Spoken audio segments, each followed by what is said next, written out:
We are having sort of a split fight. They are split between the dragon and the fight. They should just take the fight. Do they know the Twitch is here? Twitch is going to spray and pray.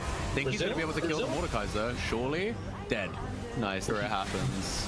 Brazil oh, look at the Twitches. Look where the Twitch is. Look where he is, though. He's going to kill this Ari easily. They just don't know he's there. Killing off screen. Yeah, for real. It's going to go down. Mel here. Kate's going to try and work the rest of the fight. But again, the Twitch comes from nowhere. He's crazy. For the side, we're not going to see J4 go right in. The ult comes up, the Cataclysm comes out. They're all fighting in the middle. Not as caught in betwixt them all. The Super Death Talker does come out and they end up getting knocked back. However, Olaf is on that backline, taking a lot of damage. Sevilla will fall, Jinx will fall. But this Olaf, he's taking them all back. He just want to be for them. Okay, naturally, I guess. Safety. Jinx is on the other side of this wall. If they can keep, I was gonna say, if they can keep him safe. Okay, he went hella aggressive. There, he's gonna get 2 kills. He's gonna go for the 3rd kill. He's gonna go for the 4th kill. Help the best stole is Penta. Quadra kill here for Cookie. Gonna be fine here. Meanwhile, Zeus is gonna be fighting Swaros on the top side, and that's gonna be a no! Victor stole the Nash. Oh my god! But the difference between it's not going to be enough because he comes back around for the drive-by. Bloody, that's going to be a hell of a clip. It's, you know, it's like it's more of a rare occasion if it does happen. Just like a 3-man Bard ult coming out. Holy moly, in goes Neela as well. Look at the 4-man pull. Holy moly, the cutters are absolutely getting slaughtered and getting sent to the butchers. Clean ace. Below on gold, it's going to be really hard for you to do the Baron here. Shreds your resistances.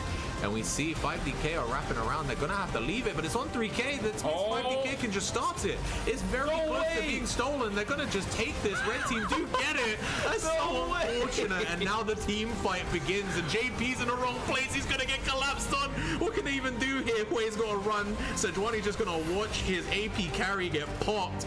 And he just has to run behind the turret and pray.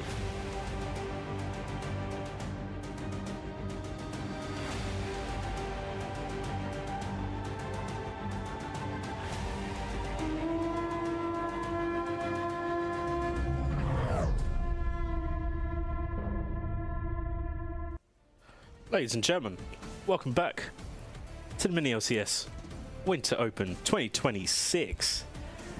This is week 3, day 2 of the stream, of the main production, the EU production, the Oni production.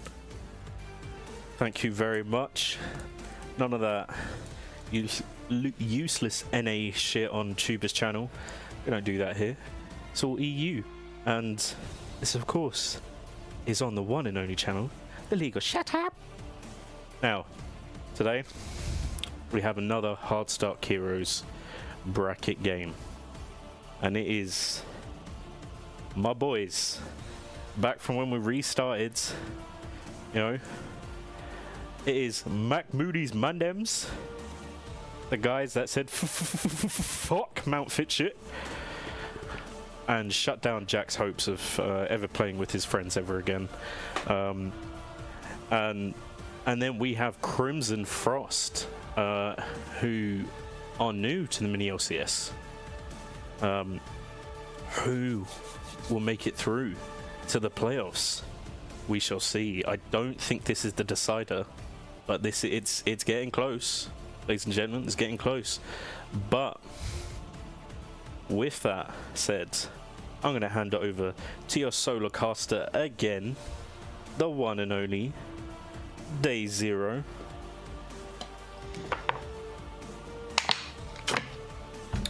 Preparing myself mentally for this, you know. Welcome everybody.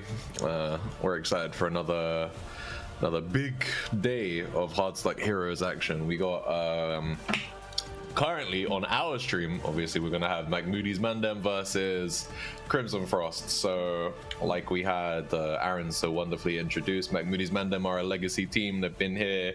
They did miss summer of 25. I like to put it that they got beat so bad by the to-be champions in winter of 25 that they had to skip a split, you know.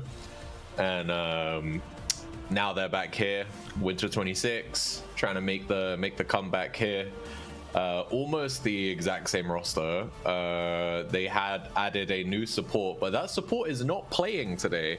So we're gonna get a treat because for those who don't know, McMoody's Mandem is named after Adam BMW M3G80 McMoody, who he is supposed to be their coach, but today he's stepping into the support role. So we're gonna get to see. Gonna see McMoodles go. It's gonna be an interesting one. And then Crimson Frost, they're a completely new team to us. They are currently 0-1 in the group, but they have, in my opinion, they're a bot side focused team. Their primary carry is CF Linker. And the only game they've faced so far was up against Gromp support group, who has, I think, one of the best AD carries in the bracket in Pizzazz. So, you know, a little bit difficult for them to play there, but we'll see here how they fare up against a slightly weaker McMoody's Mandem, because, you know, Dayol has been a notable improvement over, I believe their name was Central Eater in Winter 25, but wasn't quite enough to get the job done against Gromp support group. So they are currently sitting at 1-1 in the group. Crimson Frost have only played one series. They've played against the undefeated Gromp support group, so they are 0-1. They still have Mobile Warfare to face and McMoody's Mandem, obviously, which we're watching here. If McMoody's Mandem win this series, they do secure playoffs as the second seed. They will finish their round robin at 2-1.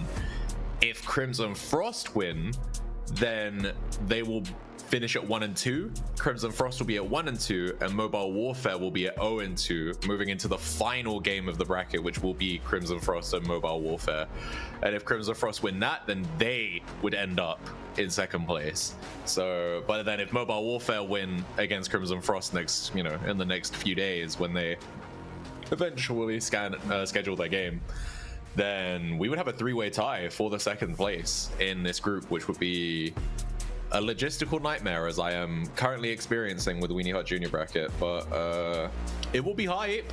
Can't say it won't be hype. But let's have a look at the bans here real quick. We can see Crimson Frost have decided to hard target blank here. They take away the Echo, they take away the Diana, they take away the Nefiri. They are actually interchangeable between jungle and mid, but I know that they are in blank's pool. We saw the Echo in game 3 against Gromp support group a few days ago. Diana is, I think, arguably the best jungler on the patch, and Nefiri as well. I don't think it's been played in officials, but I have seen them play it in scrims.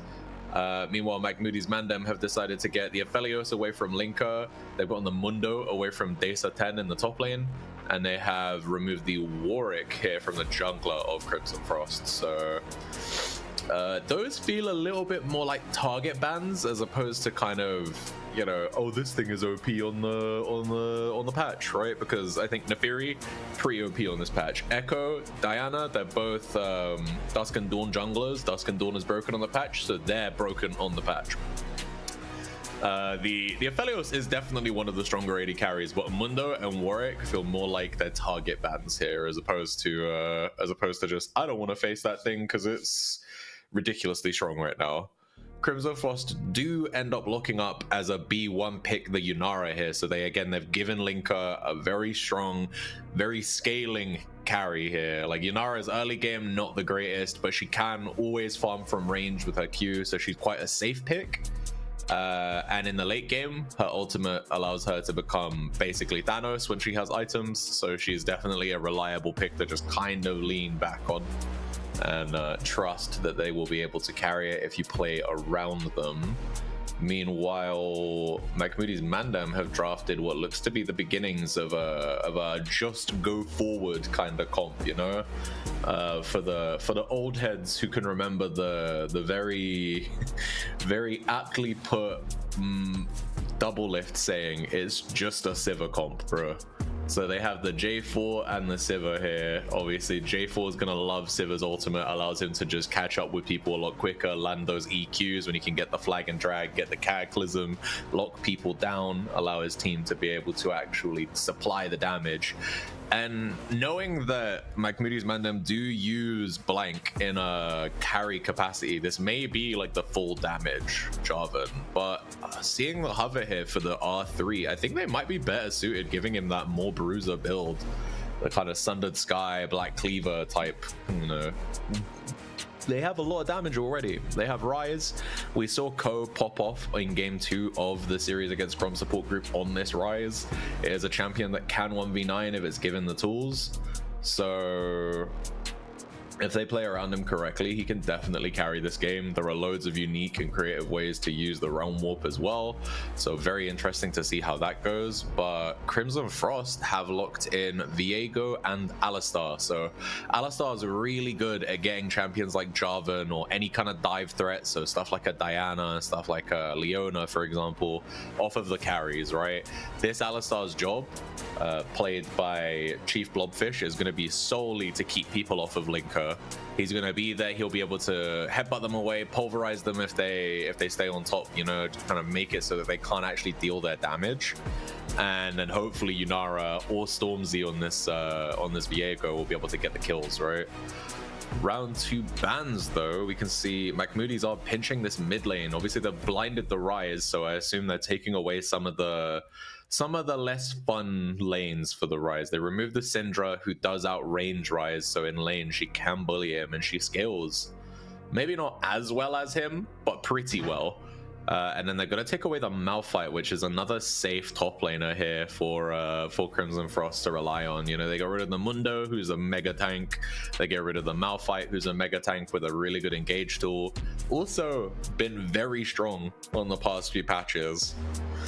Tail end of season 2025, Malphite got a couple buffs that put him in the jungle, and that blew up his play rate. And then I think everyone kind of realized this champ was always a bit sleeper OP, and so he's just had a very high presence in the beginning of this season, where the skill floor is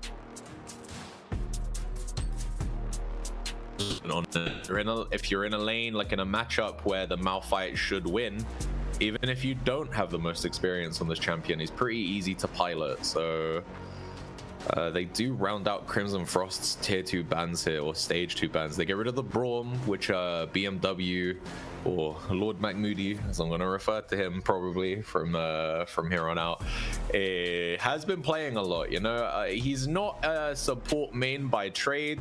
I believe he mainly plays top. But considering they needed cover for the support role today, they would rather take him than take a random of similar MMR to their original support. And they have been putting games in on the Braum. So they removed the Braum, they removed the GP, which is a Johnny special. We've never really seen the GP pop off in official games for the MiniLCS, but I've always heard that the GP is crazy. And once we move over to R4 and B4, B5, we see that they lock up the Nautilus here for McMoody in the support role. So I think arguably his best support. We'll have to see how it goes. I think Braum is safer, but Nautilus with the hooks, you know, if you can catch the Yunara, if you can catch the Aurelion Soul that has just been picked, or the Viego with a stray hook, you know, when we get into the team fights, having the ability to drop the ultimate on any target, and they don't have a way to deal with it. There's no like Tahm Kench to be able to devour someone and keep them safe. A lot of Nautilus's CC, you cannot actually kind of get over it. You can't just buy Merc Treads and be like, yeah, cool, I get to ignore that shit. I don't give a fuck. You have to, you know, you just have to farm it because it's all knockups, right? Like the hook is a knockup. The W is a stun, so that is affected by Merc Treads. Fair enough. The E gives slow, which is affected by Merc Treads, but those are not the key abilities.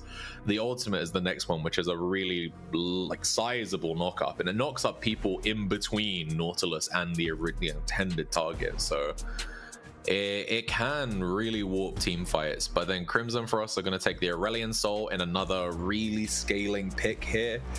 Someone who's going to want to sit back, get their farm, and then when they hit their passive like breakpoints, they're going to try and take over the game. They do have a really good roam potential though with his, I believe it's his E, so it allows him to kind of like fly for a kind of duration as long as he's not kind of hindered. If he doesn't get hit or something, they'll take him out of the flight. So he can go over all kinds of terrain, allows him to very easily go from mid to bot or top wherever is needed if he needs to help contest an objective. And yeah, his ultimate can be really game-changing when he gets enough stacks, I believe. Oh, Aaron, do you remember the name of what the stack that Aurelion Soul collects? I actually can't remember it. That's a problem on my part. I am very much blanking, but either way, I like the idea for the Gnar as a blind here as well. You know, they took away two very good blind top laners in the Mundo and in the Malphite, because they can, you know, again, Malphite is very good blind if you know that the enemy team mainly plays AD top laners. And Mundo, if you've already banned out tanks, then you can blind him, but you wouldn't want to blind him if you know the enemy plays like Gwen or like maybe like Camille or something. So Gnar is very safe because he's always he defaults it to a ranged versus melee matchup, which is brutal, but then he still, when he goes mega, he gives you all that kind of goodness that you get from a champion who you would normally play in top, because he has Mega Gnar, which is a really big engage tool. He gets really beefy, so he's quite hard to kill in Mega Gnar. He has an AoE stun with his W, quite a lot of damage and quite a lot of health. So, but then the laning phase is really easy, because as long as you manage your rage bar effectively, you get to stay in a ranged versus melee matchup for as long as you want. And if the Gnar is good, if Desa 10 can play the Gnar really well here, he should probably have an easy lane. Meanwhile, Johnny is taking the Pantheon, which we have seen the Pantheon in action before by Johnny against Crom support group, but it was in a losing effort. He had a very hard time in that game. Actually, no, ignore me. It was the game 2. It was the win, but he got he lost top quite hard, but he was able to be useful in the game later because he was essentially a stun bot. But eyes are going to be on Johnny here in the top lane to see if he can get a lead in the first 3 levels, because I think if he can catch the Gnar unaware, then he can solo kill him. He's probably going to be taking Ignite here. He's going to be looking for early kills, right? His W is similar range to the auto attack range of the Gnar. So if Gnar does ever push up and isn't prepared to, you know, actually take it, a flash W, full combo Ignite could be an early first blood in the top lane. If he doesn't get it, his job is going to be the same as it was in game 2 against Crom support group. It's going to be do Skyfall when the team needs you to make a man advantage elsewhere on the map, and press W on whoever's fed, bro. Just try and stun them. E to keep yourself alive as long as possible, and just meat shield for your team. Although, with all that said, predictions are live, guys. It's time to splash the stimmos. Hit the cash expenditure. I'm gonna hit my prediction. I'm gonna put my 6.8k on it may not be the team I think is gonna win, but it's gonna change the. I'll always bet on the not the loser, but like the what's the word I'm looking for here? Is there a reason that you just flashed the 1350 RB thing, or is that like did someone redeem that? Do not redeem. But yeah, all right, I'm gonna drop all my coins on Crimson Frost, because I want to see Crimson Frost pop off here. You know, they're new guys on the scene. I don't dislike their draft here. I think that they have only thing I'd say I don't like is that they don't have as clean of a front line as one would hope. Like, Gnar needs to be in Mega Gnar for him to be able to really tank effectively. Otherwise, they're going to be relying mainly on Alistar here to do that. And without ultimate, Alistar isn't as tanky as you would hope. He's even with ultimate, I think that Ryze and Sivir, when Sivir has items, will shred. This is the thing about both of these team comps. They both have really hard scaling AD carries and scaling mid laners, right? No one is like, oh, I got an insane power spike at 10 minutes. Like, Yunara wants to get like Kraken Slayer and I'm trying to remember what her second major item is off the top of my head. Hold up. Is it Gwynce's? Apparently it's Fiend Hunter Bolts, which is a new item that I am unaware of because of the fact that it's mainly only built on 80 carries.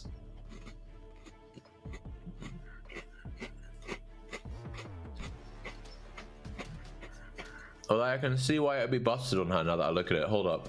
It gives 30 ultimate ability haste, so it's kind of like Malignance. 80 carry Malignance, that's pretty cool. And then after casting your ultimate, your next 3 basic attacks gain 50% attack speed and critically strike for 80% of your normal critical strike damage for 8 seconds. And if an attack would already critically strike, instead it deals 15% bonus true damage. So she's, you know, she's gonna have 100% crit rate by the end of the build, because this is giving her 25%. IE will give her 25%. Shield bow will give her 25%. LDR will give her 25%. So by the time she's on 5th item, she's gonna have 100%, which means that for 8 seconds, she's gonna be dealing 15% true damage on top of the insane damage she'll already be dealing, because she'll already have Kraken Slayer, already have IE, and already have LDR. But we gotta get to 5 items, right? Let's have a look and see what the chat's saying right now. What we say? We got Teddy saying, "What the fuck are these drafts? At least red team plays together but gets giga outscaled. Rise scaling is really bad this game, but he is kind of 1v9 this enemy draft pre 3 items." Okay.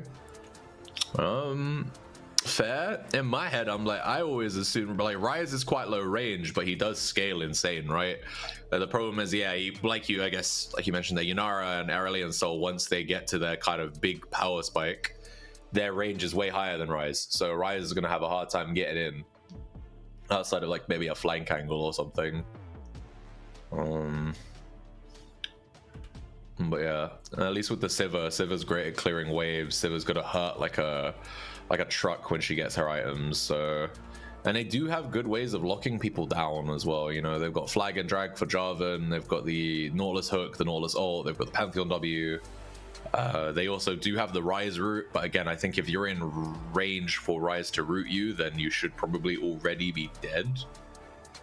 But we will have to see how things play out, because yeah, I think it's going to be a difficult one for sure. I think Crimson Frost, their lack of frontline, or consistent frontline anyway, may come back to haunt them here, because no one can really front the CC from McMoody's.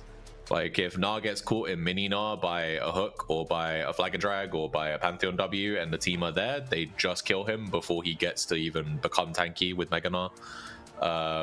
Alistar, I guess, again, if he's gonna have to like pop ult immediately to be able to survive the upfront burst. But I don't know, we're gonna have to see. And then Viego as well. Viego is really gonna be trying to look for the backline here. And there isn't a lot of setup CC for the Viego, so I think Viego has a really tough job ahead of him, right? Like usually you would want to play Viego with a champion that can set him up so that he can get resets and then he can carry the game. But in this instance, with the Yunara and with the Aurelion Soul, neither of them, you know, Alistar's his CC here is going to be used in a defensive capacity to keep Yunara safe. And keep Aurelion Soul safe, so he's not here to help set anything up on a 2v2.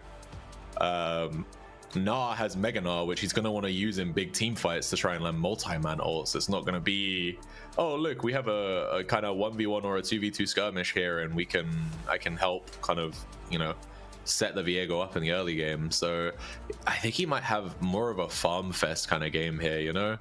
It's gonna be kind of sit back, wait until I get my Kraken Slayer, wait until I get my Collector, and then hopefully if I can get a flank angle onto Siva, we can just burst her. Because even, I don't even know if he bursts Rise. Like Rise gets really tanky these days. He builds stuff like Rod of Ages. You know, we've seen Ko literally build Fimbulwinter in game 2 against Constable Group, which made him unnecessarily tanky. So, I mean, we may see the same thing happen again here. But with Yunara and Aurelion Soul being in the game, I don't know if that build would be as good, because they will have the capacity to kill him quickly. You know, they deal tons of damage when they get 3 items, so gonna be watching that for sure. As we crack into game 1, little cinematic swing of the camera, watch the Viego go. Is that the new Viego skin? Do we have a gambler on Crimson Frost here. Oh, hit the stinger for no reason. You love to see it.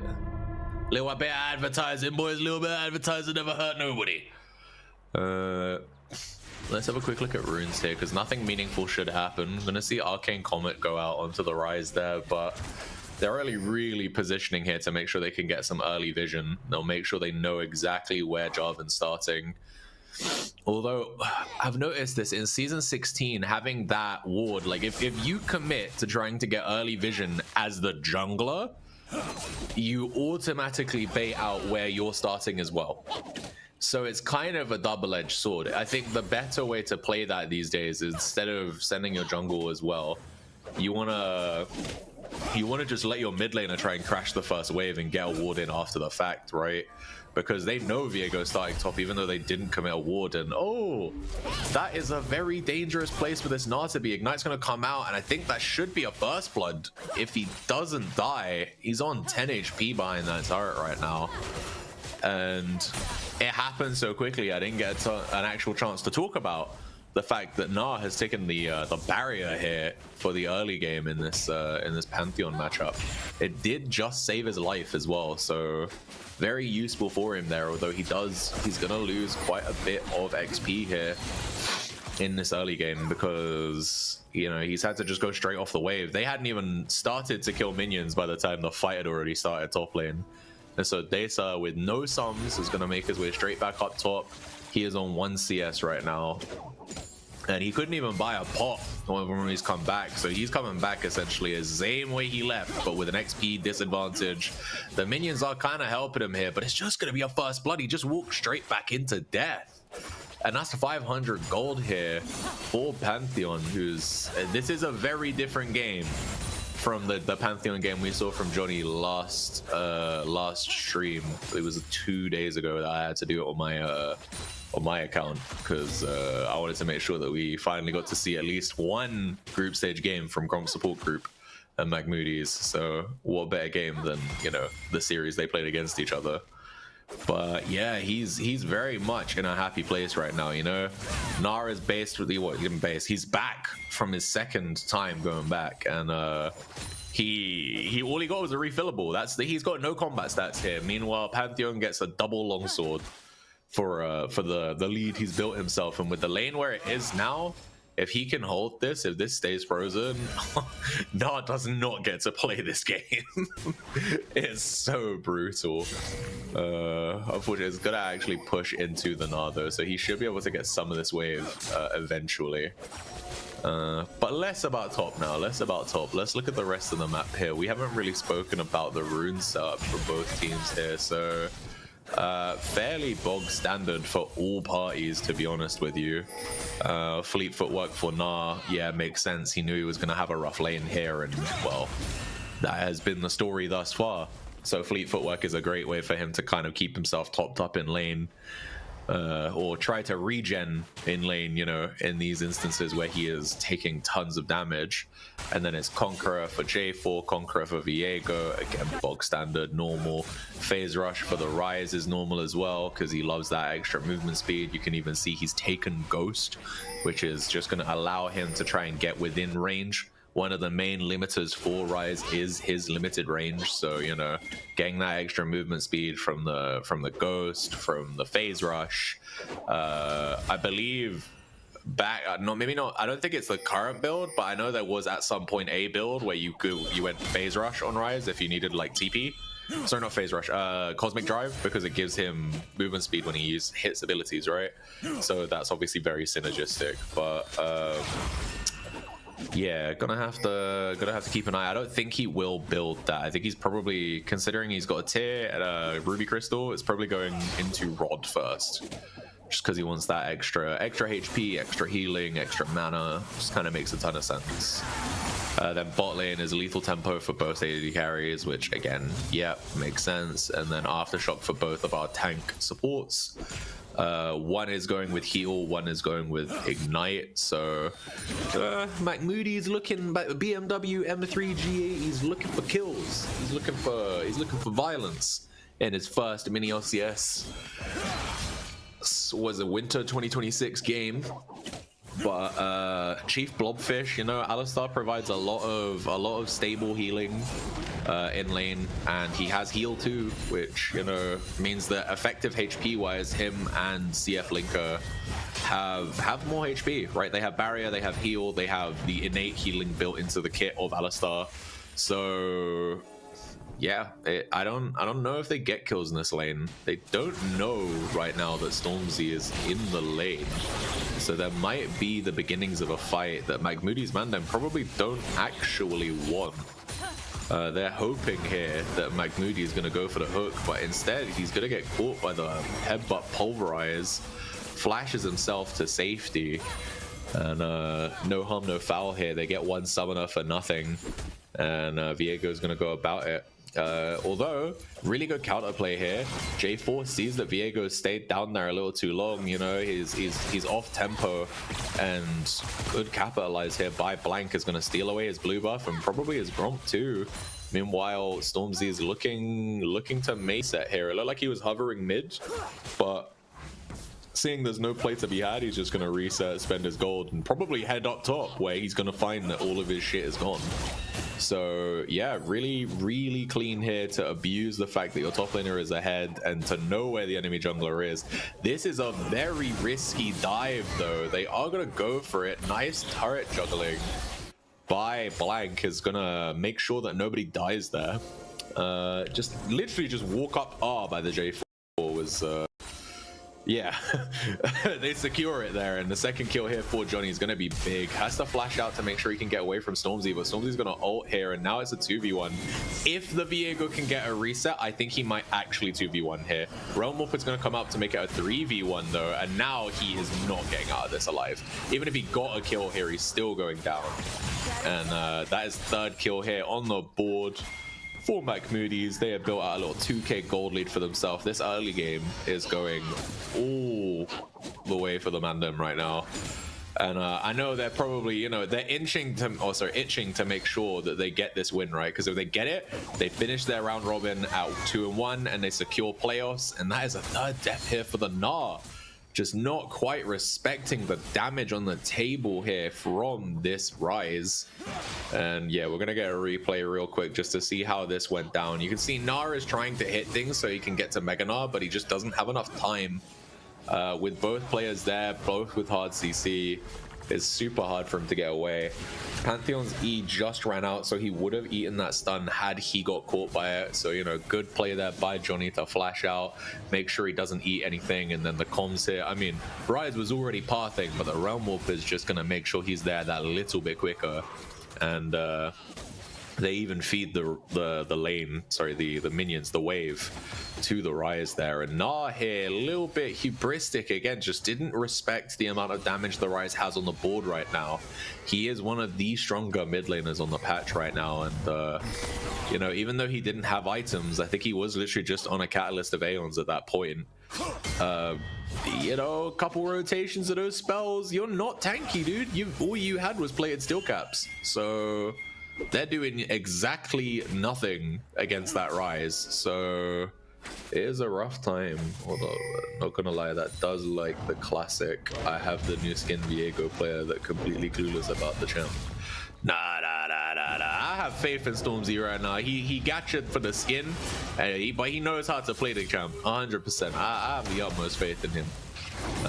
Mega Gnar gonna come out there by Desa, kind of dictating the pace a little bit in the lane right now, which is a bit surprising, but he's got no Mega Gnar left for at least the next 20 seconds. So if Johnny can get onto him, I think we might see another kill. His Ignite will be up around about the same time as the Gnar's barrier, so, and he does have a level lead. Although with the refillable potion here for the Gnar has actually crafted a little bit of a sizable HP lead for himself. So if they do choose to go on him, it's going to be an interesting one. I'm not sure if he'll actually get it. You know, fleet footwork, refillable potion. Look at the amount of HP that Gnar has built in that like 15 seconds since the Mega Gnar went off, right? I think he's chilling here, and yeah, we see Pantheon's going to go onto him, but that 3-hit passive is about to pop. The W's ready. Doesn't actually commit for it. He's going to come out here by Pantheon to make sure he takes no damage, but Mega Gnar gonna come out and we're not going to look at it because we need to look at the minions on bot, boys. The bot lane is the important lane because we, you know, I don't know if anyone's noticed this, but the observer will always default to bot lane because there's just more people in bot, right? So even if there's no actual action happening, they're just like, oh, but look, there's more bodies down there, bro. We need to look at that. But yeah, McMoody's Mandem here commit 4 members to making sure they can get this Drake here. Asol does drop his, I believe it's his W to deal some damage to it, just so that they know for sure the Drake is there and it's being taken. But it is still going to go over with basically no contest. You can see Stormzy is in the top side jungle, so doing exactly what Blank did to him maybe about 5 minutes ago when he revealed bot to try and get the Nautilus flash. So he gets himself at least 1 camp here.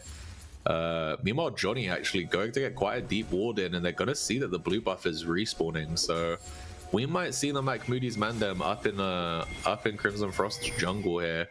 They do see Viego fly over with the Hex Gate, and yeah, they are looking for him. Okay, so they're going to be chasing down. They're going to put 3 members down in that top quadrant here.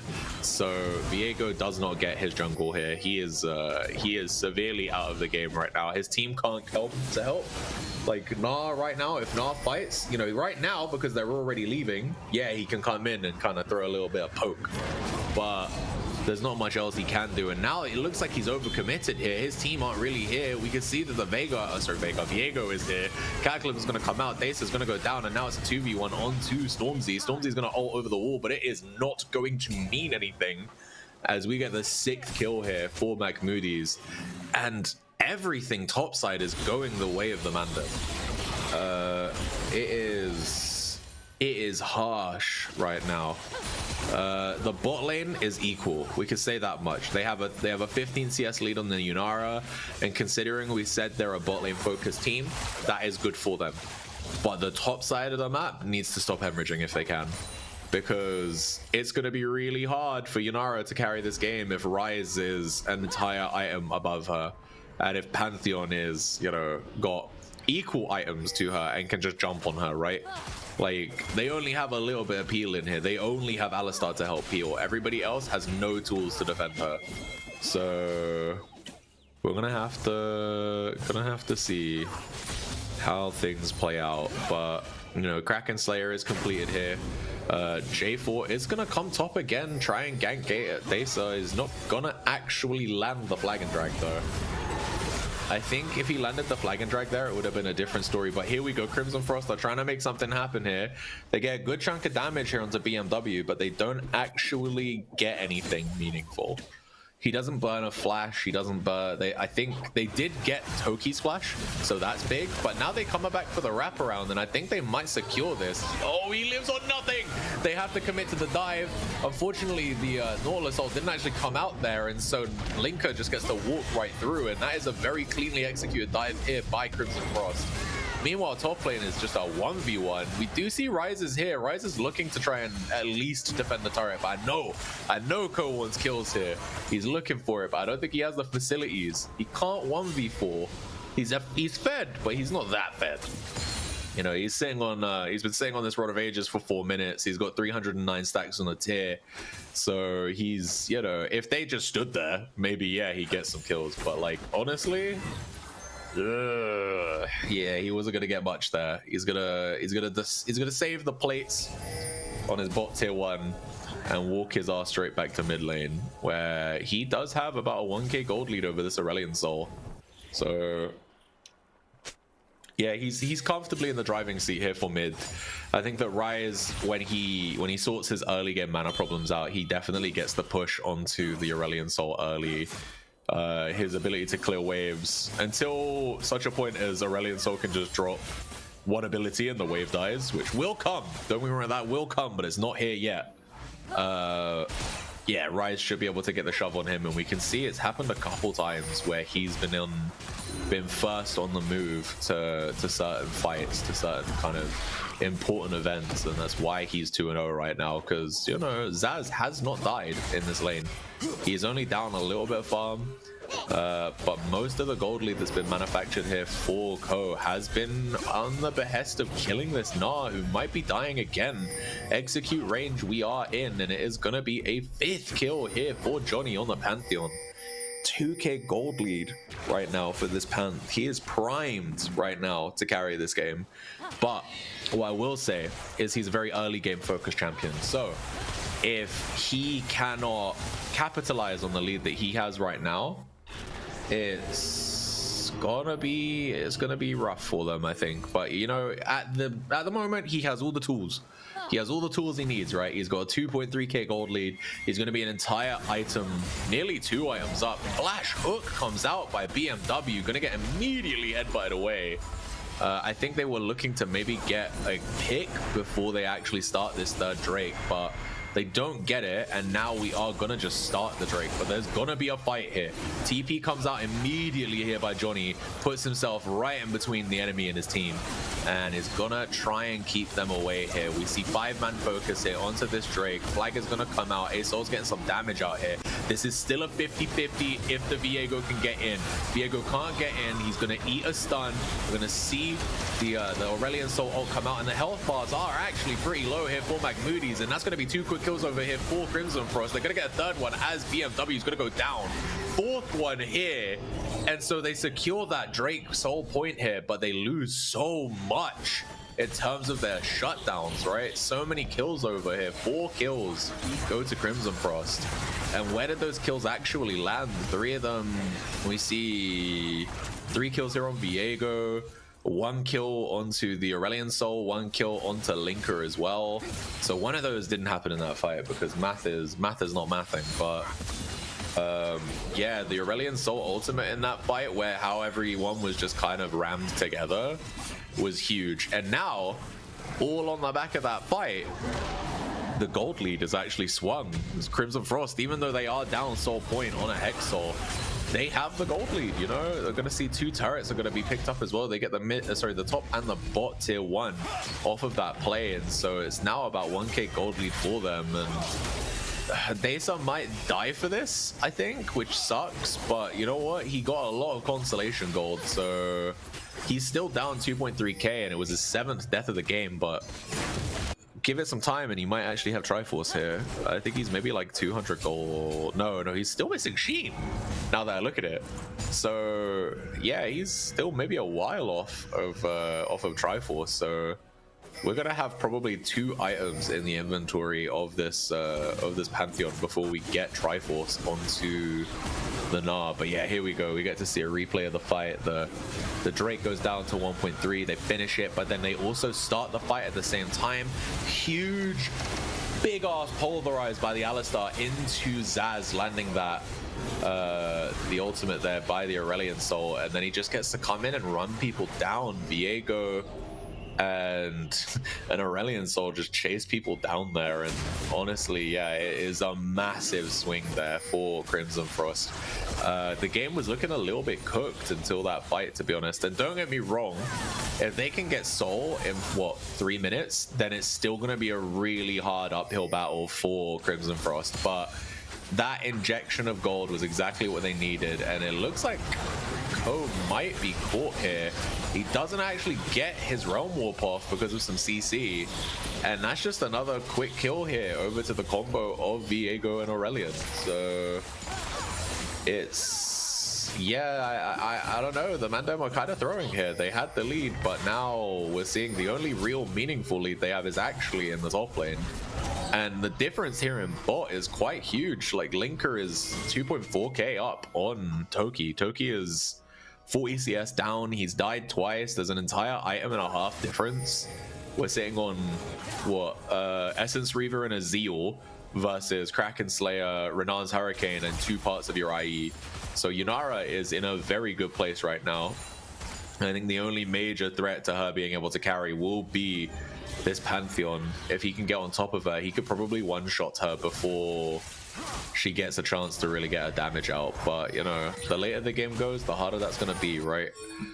She has an entire item slot over everybody else in the game other than the Sivir, but with the lead that she has, she's going to fill that item slot way faster than the Sivir will. So they're gonna feed that third turret here, mid tier 1, gonna go over to CF Linker, and he is looking really healthy right now. Meanwhile, top lane almost gonna die again, nearly an 8th death here for the Gnar. He's gonna get out by the skin of his teeth, and with 1 minute left until the next Drake, we gotta be thinking about the TPs here from Johnny and from Desa. We can't actually see it on the order, but we can see it in the champion kind of order thingy, right? I was looking at their icons on the sides, but you can't see it from there. You have to look at the quest in their kind of inventory essentially. And we'll see Johnny won't have his TP, but Desa will. So the Gnar can kind of freely push here. Meanwhile, Johnny's probably going to have to hover to make sure that he is actually there for the team fight. He does have Grand Skyfall, so he could in theory be a little farther away, but it looks like, you know, 10 seconds until the fight. Desa's gonna TP in here. Yunara is gonna clear the wave, so Linker is getting making it hard here for the Mandem to get the push. Their entire team are also pretty clogged together right now, so if Aurelion Sol can do the same thing he did last fight, this could be a easy win here for Crimson Frost. And we see pings are coming out. Ko's going back to the bot lane wave though, so it looks like he knows the fight isn't about to start.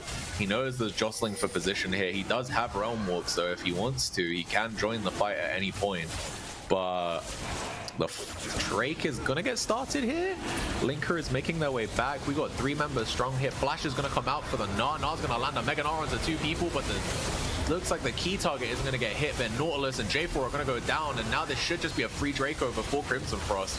They smite it, get it, and that's not too bad. But now Ryze is here, so we have Pantheon and Ryze here with the most gold on their team. Can they actually do anything? And they can't. They get 1 consolation kill onto the Alistar, and now Crimson Frost have the first move into the mid tier 2 as well. So they're actually just straight back into pushing.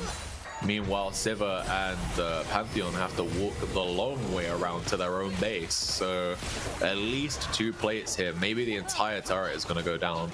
Crimson Frost are going to grow their gold lead here to 1.2k. Ryze is going to get himself some plates here on the other side, but now Aurelion Sol with the 2 items, with the fully stacked tier, all he needs to do is drop the one ability, and then the wave is going to just perish underneath it. So it's like I'm watching Los Ratones turning shit around from horrible positions. I don't know if it's quite that bad, but yeah, they were about 3k gold down at 14 minutes, and they have turned it around to a 1k gold lead for themselves. And like someone else said in the Twitch chat earlier, I think Teddy, I think their team outscales purely because of their range, right?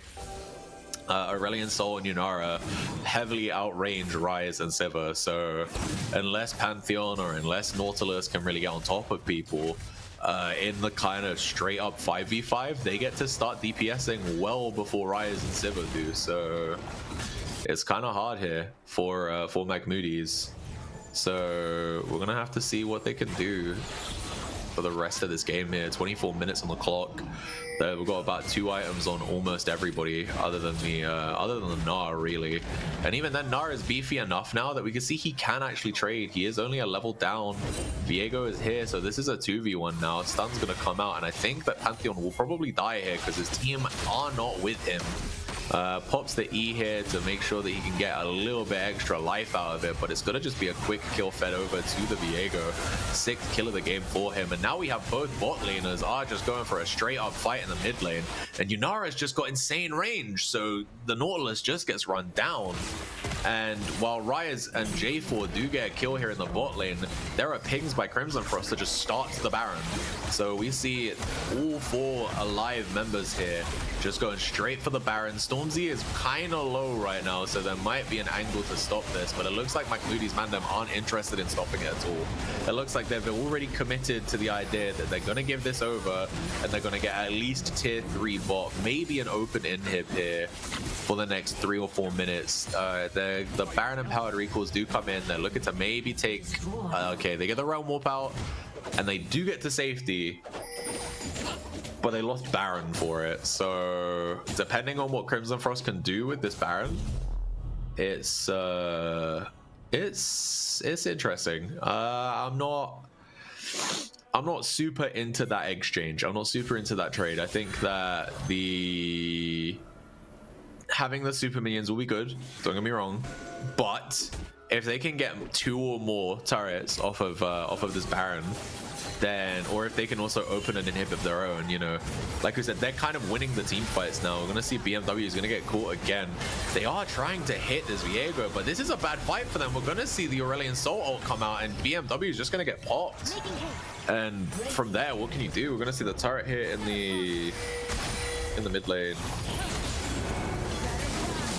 And yeah, now they're gonna get to crack down on the mid tier 3 as well, and I don't think that Magmoody's have a chance of really stopping this. They're leaving Ryze in the side lane, saying, look, we can't even defend this even if you come, so just try and get something on the kind of, you know, the return here. They're gonna lose their mid inhib, so that is a very big gold swing over for Crimson Frost, and Ryze is now going to get matched by this Gnar, so he is definitely stronger than the Gnar, but I don't think I don't think it's enough. I don't think he can push through him, you know. He's still super annoying. He's still strong. And oh, okay, Mega Gnar gets used there. I don't quite see what the angle was there, but well, okay, maybe it was a Mega Bait. All right, cool. Oh, look at the damage though. Oh my god, the Aurelion Sol nearly just dies. He does die, and Ko on the rise right now is a monster. He does have his actualizer. The Drake is up in 15 seconds. The 3 members of the Mandem are here to try and make sure they can get it. Pantheon, I don't actually know where. Okay, we have 2 members of Magmoody's on the top side, so they're doing like a weird 3-2 split here. I don't know how I feel about it. With Yunara being here, it's going to be really hard for them to really contest this Drake, so I guess their plan here is to just delay the Drake take as long as physically possible. Nautilus surely goes down here. He is going to hook himself to safety, but it is not all that safe. They are going to get the top tier 3 here though, so I guess they're just going to say, you guys take the second Drake for you. We don't care about that Drake. We want to get pressure on the map. We're going to take this. We're going to do the same thing we did last time. We trade neutral objective for an inhib. Now your one lane with the super minions is great, but we have 2. Both of your side lanes are going to be cracking in right now. And also the extra gold you just get off of killing the turrets is quite nice there as well, right? We can see 3k gold lead here for the Ryze. But hold on, what are we saying? So ASOL for fun decides to int the game by inting items and by dying on Drake's Soul, and then Ryze is trolling insanely hard and doesn't just him and Pantheon to the soul. Like, this was terrible decision making by red team. Edges. Understandable, Teddy. I don't hate the decision to try and get the second inhib here. I see where you're coming from though. I definitely see they could have just brought Pantheon and Ryze over to the fight and took the 5v4. Technically 5v3 if the Gnar didn't have the TP.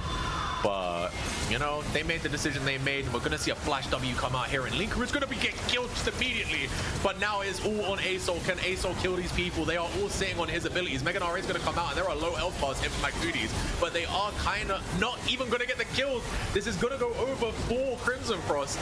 Several members here of Magmoody's Mandem are dead, and the whole hope's just going to lie on Blank and Toki. Blank is going to get away with his life almost.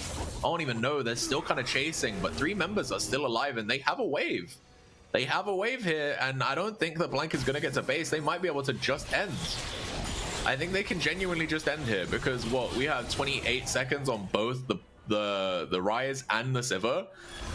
Aurelion Sol and Gnar should be able to just take these turrets super easily. So what can you even do here? And yeah, look, that's going to be one Nexus turret going down. Surely it will be the next one. They might lose their wave here. We can see Nautilus is back here. J4 is back with 4 HP. The Mega Gnar coming in is mega clutch for him. He was going to die there and he just doesn't. 1 second now, Sivir and Ryze are back. Pantheon is back. They might be able to clutch this. They're going to eat. 3 members are going to take the Aurelion Sol also. And now the Nexus is exposed. Can they even stop this? I don't even think they can. They are going to get 2 kills there. Aurelion Sol, Zaz is going to have to fly away. But Yunara is actually here now. Grand Skyfall is going to come here onto the Aurelion. They are going to get to kill him, but now Yunara is going to just pick up that kill. And now this is an unfair 1v1. And that's game 1, boys. Holy. The Yunara just coming in a little bit delayed, but it doesn't actually matter here. All the turrets were already dead. And game 1 at 30 minutes is going to go over to Crimson for us. Magmoody's Mandem go down. Match point for the newcomers. And I think that was a very good team display there by Crimson Frost. They played to their win conditions, which was mid and bot, quite well. Aurelion Sol, even though he was actually severely behind in gold, was able to do his job in team fights, right? I wouldn't be surprised if we see those, if we see the damage charts, he's going to be up there. He might not be above Rise, but he will be up there. And the Yunara had a stellar performance. She was kind of equal with Toki on the Sivir in the early game, but once we got to that one team fight where, oh, actually, it's the other way around. So the Aurelion Sol has more damage than the Rise, and the Sivir has more damage than the Yunara. So ignore me. That's that kind of hidden power there of the Sivir that just kind of hits everybody for free, right? And unfortunately, though, just not quite enough. I think that the damage dealt by Yunara and Aurelion Sol was dealt at the correct time. So that's all that matters. And yeah, it was a very kind of polarizing ending, to be honest. But now where do we go for game 2, right? So all of these champions are off the board. We're no Yunara, no Sivir, no Aurelion Sol, no Rise, right? So now we need to see something different from these players. Will we see something similar? I imagine so. I think, you know, Crimson Frost, they don't need to change much here. They already won. They won from behind as well, so that's a really big that's a big kind of blaring warning sign. If you can be at a mad deficit and still want to kind of bring it back and just play to your win con, you don't tilt, you just you play correctly, then it's kind of hard here for Magmoody's. They're gonna have to come with a different game plan, a different draft, different ideas, right? Because I think top lane worked, but Pantheon couldn't do enough to carry the game. He couldn't really stay on top of Yunara or on top of Aurelion Sol. So yeah, it's hard, definitely hard. We might want to see them draft some stuff with a little bit more range in game 2, just so they can play a little bit, you know, with a little bit more safety.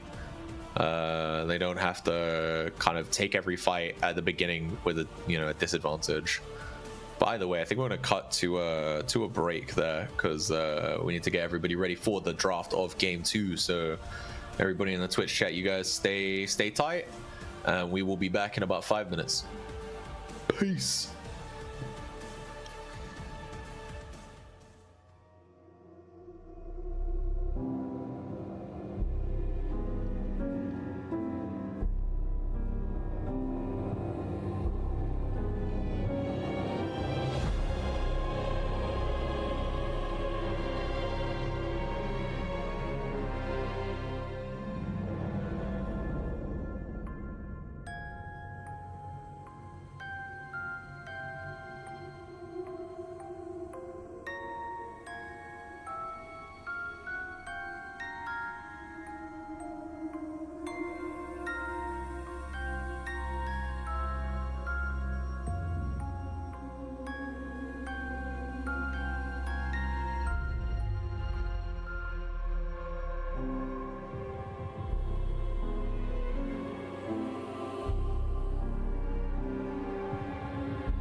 Welcome back, ladies and gentlemen. For those of you who saw that game one, that was a very back and forth affair here between Crimson Frost and McMoody's Mandem. So they did a very good job there, and I cashed in some fat coins there. Holy moly, I got 13.3k coins to spend because apparently I'm like one of the only people who voted for Crimson Frost.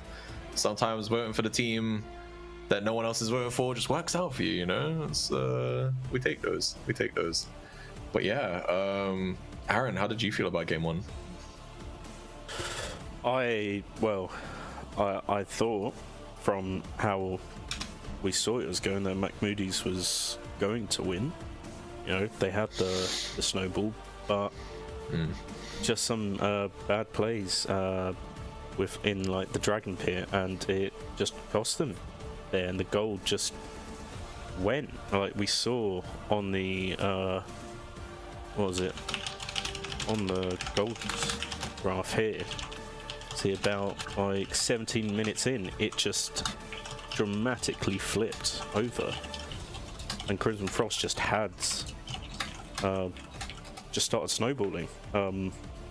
Like you said, post game, the Pantheon was doing well early game, but just mid to late game just couldn't use that lead to help the team out. And yeah, you know, a lot of people lost some coins there because of that. With that, we are going to go into draft, and the teams have switched sides. So McMoody's have decided to take blue as the losing team. They get to decide the next pick for the game. And we can see Corky first pick with Warwick, Set, and Malphite. So that's a bit of jungle top lane bans right there. Whereas Crimson Frost banned out the Echo, Diana, and Mundu. So that would say those are jungle bans, I would think. 2 jungle, 1 top. It seems like they've also decided. I don't know if there's like a weird kind of worry about Mundo here, because I don't know the Mundo to particularly be in McMoody's Mandem's champion pool, but both red side teams have taken it away, so it seems like they're both afraid of a B1 Mundo pick on either side. Let me double check the first draft here real quick, because I don't actually remember exactly what was what was the original. So yeah, originally Crimson Frost took away a Nefiri on their blue side, so they did Echo, Diana, Nefiri. They've changed Nefiri for Mundo here, I guess, as their last ban, because they see that McMoody's changed their bans out. And so they were like, oh, maybe it's going to be a Mundo pick. Meanwhile, McMoody's dropped the Aphelios and removed the Set. So it looks like, again, they might be trying to pinch Desa 10 here. They saw how hard Johnny won lane in game 1, and they're like, let's make it harder for this guy. Let's just take away all the easy options. I assume maybe that Warwick might be a Warwick top ban as well. We are seeing a Corky Nami pick again in the bot lane. We had that yesterday. Yeah, it did really well. Yeah, it did. Yeah. The Corky Nami bot lane is very strong, although knowing that we have McMoody on the Nami, I am a little bit McMoody aware, you know. I don't know how that one's gonna go, but on Crimson Frost, they take a really good long range AD carry here in the Caitlyn, someone who can still bully the Corky in lane, even though Corky has tons of damage. His only way of hitting Caitlyn from safety will be with Phosphorus Bomb, and even then it's not that safe, because he has to stand there for half a second while it channels, and so in that time Caitlyn can literally weave in, hit him, and weave out. So it's not a sure damage, but if he can get his damage off, you know, if they can land the Nami bubbles, they can land tidal waves, if they have good gank set up from Blank on the Xin Zhao, that will be pretty sweet. I also really like the Xin Zhao pick here because, well, for one, his ultimate is able to completely nullify Caitlyn. She will have to walk within range of being engaged on to be able to damage people once they use the Xin Zhao ult. So if they can use that correctly, I can see it being really strong. Is that the first Xin Zhao Or of the tournament? Absolutely not. No, we've had a couple. It's the first time we've ever seen Blank play it. Okay. It's the first broadcasted, I think. At least maybe the first on official broadcast, but I'm not 100% sure. But yeah, Xin Zhao is not the strongest jungler on the patch by any means, but definitely a good pick in certain situations, you know? In situations like these where you have a Caitlyn, or where I think Xin Zhao might have been a good pick last game against the Inara and against the Aurelion Soul, right? Because they're, like we said, the thing that McMoody struggled with the most was the pure range of the enemy team. So with that being said, it may have been better for them with the Xin Zhao, so he could turn off their damage, right? They can't quite get onto him, but small top lane damage from McMoody still, the volley bear. Yeah, the Volibear is going to be taken out. Volibear is one of those champions super annoying to lane against. They're going to remove the Orianna here for Crimson Frost, so they're worried about the kind of ball delivery service, you know, ball delivery system from the Xin Zhao, right? Xin Zhao is able to just press E and throw himself onto someone within melee range, and oftentimes, if he can land the W first, he gets deceptively long range on that gap closer. So if he has the orb on him with Orianna, it's a very easy way to set up multi-man shockwaves.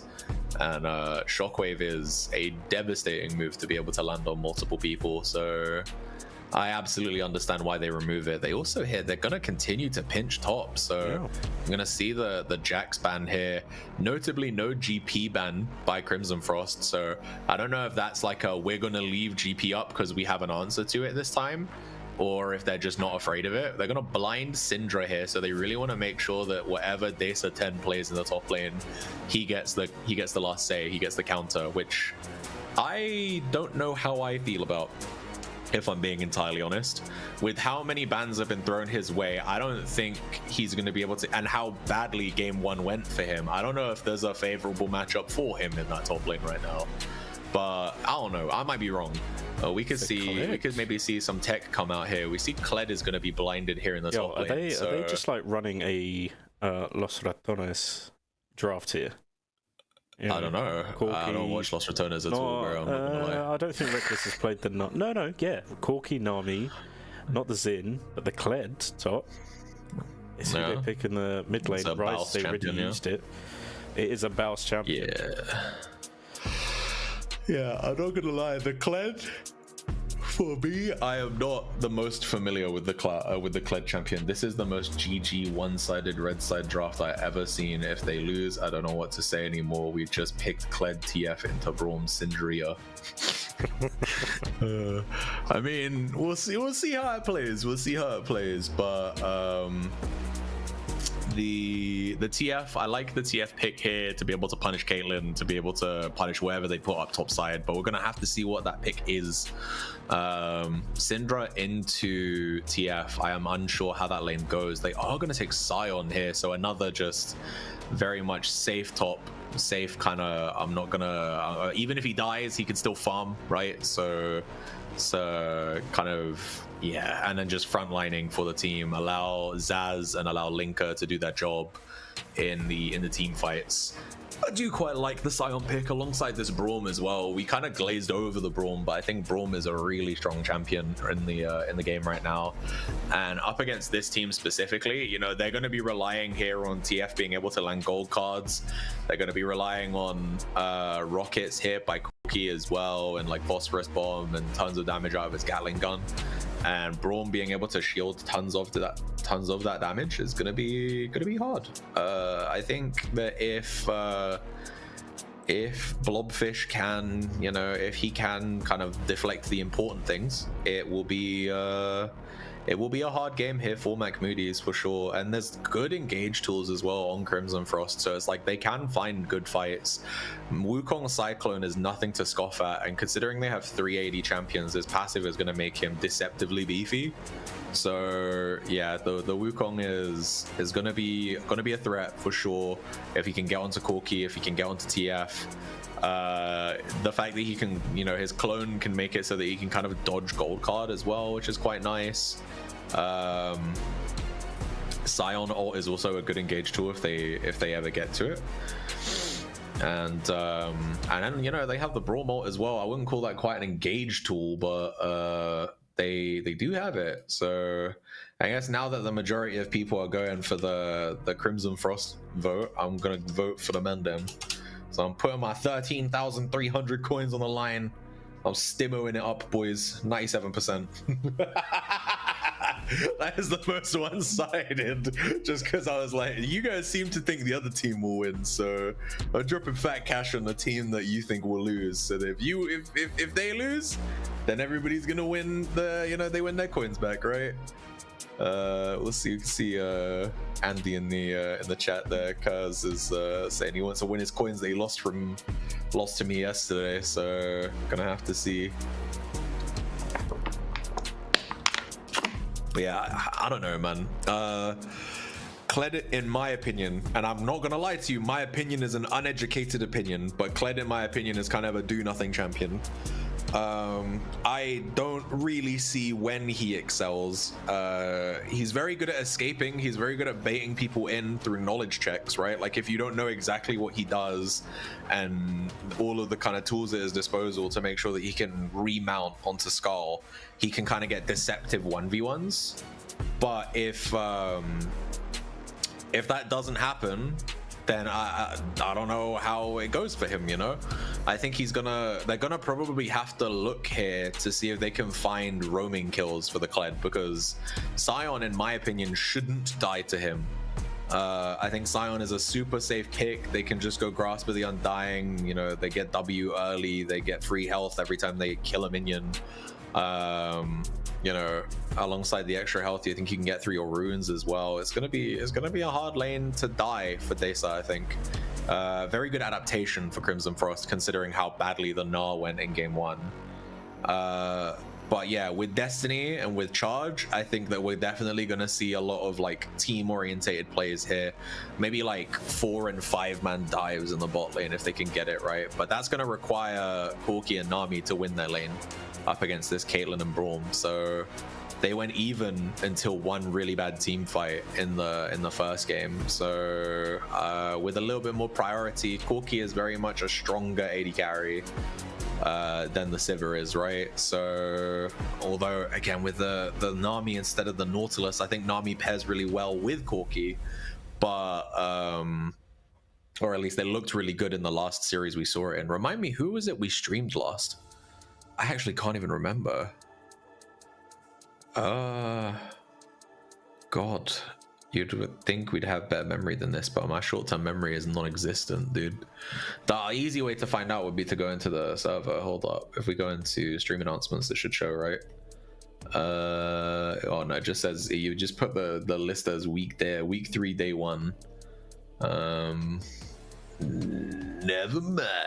I know that the team that it was Aberdeen clearing, Charmed and Dangerous, and it was a swift 2-0, bro. That game was brutal.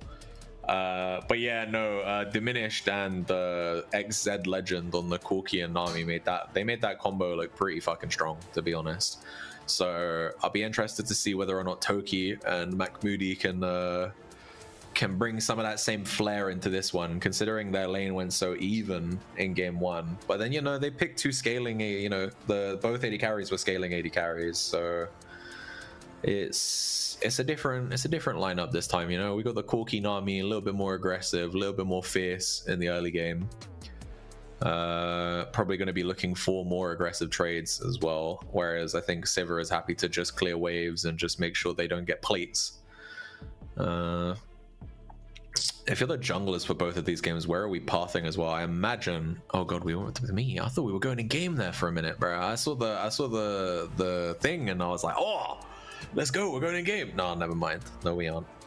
Not today, son. Not today. But anyway, I feel like both junglers probably want to path bot here, right? Unless Xin Zhao thinks that the 2 of them can kill the Sion easily. Which I guess, you know, with the 3-pronged strike, the Q for Xin Zhao, it should be easy for them to knock up the Sion. I don't think Sion has tools to really run away from him. So they could be free kills top if Blank wants to path top, but you know, they have early aggro in the bot lane. They probably want to play around that, right?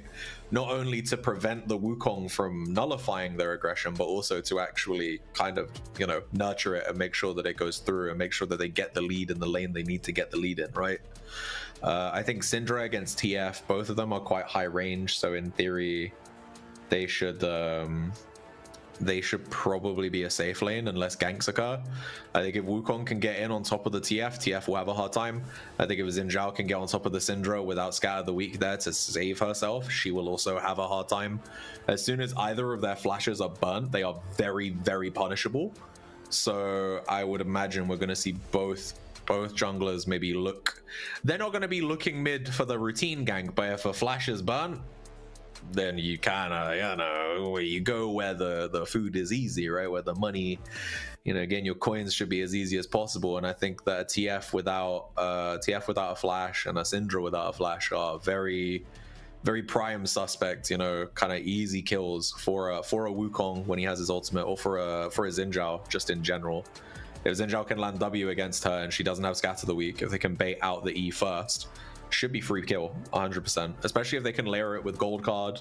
You know, the setup here for the mid lane gank I think is pretty good for the Mandem, but equally I think it's pretty good for Crimson Frost too, especially when they both get their ultimates. I think the team fight ability for Crimson Frost I think is much stronger, whereas Mandem, they kind of need the kind of picks, right? They're going to be looking to find unfair fights with Destiny and unfair fights with the charge from Kled to actually kind of, you know, win. I don't think they win 5v5 because the front line here from the Scion is going to be really hard to clear.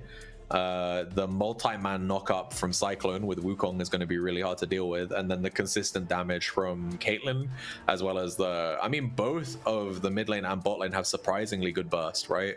Like, if you can get 2 headshots off on someone, they should just die. If it's TF or Corki or Nami, if Syndra lands, like, if she has 1 or 2 orbs out in play already and she ults Nami should probably die, especially when she has the execute as well. So I don't know, the bottom half of the map for McMoody's Mandem are particularly squishy, and with the burst potential on Crimson Frost, I could see a world where they just get rolled over.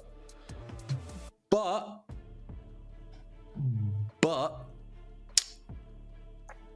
if things don't go that way, and you know, if we see maybe like lanes play out a little bit more kind of even, then I think when TF gets ult, when Kled gets ult, when, you know, if the lane goes easily kind of over to McMoody's for bot lane, then we might see some kind of shenanigans before major objectives. You know, we're going to see Destiny popped, we're going to see Kled ult popped, might see him run straight from base down a lane and just hit R and then just kind of make a man advantage and try to get kills that way, right? How long we got into a game? I've been talking a lot, bro. Hey, there we go. It's like I summoned it. Oh, the timer, the mental timer in my brain is there, and it felt like it had been a little too long, which tells me maybe there was like an issue or something on the way into the game, but it doesn't matter now. We made it in, courtesy of the new Demacia Rift. All of the turrets look like Galio. That's cool, right? We like that, I think. TF running up in the into his bottom quadrant here, and I think we're going to be, you know, very much looking down in the bot lane for this game, because they opted into the blue side, they took the Corki, so they must think Corki is like a big deal in this game. So if the Corki doesn't really deliver here, I think might have a bit of a problem. But yeah, early game here for the top lane is going much the same as it did in game 1. Pot's burnt here already for Desa. He takes tons of damage in that level 1 exchange. Johnny does have the ignite again, so he is going to be looking for some first blood action. He wants that solo bolo, you know, on the Scion even. And there we go. So he's gonna land the tether again. Gonna pop the ignite here. Very close to just outright killing, and he does actually get it.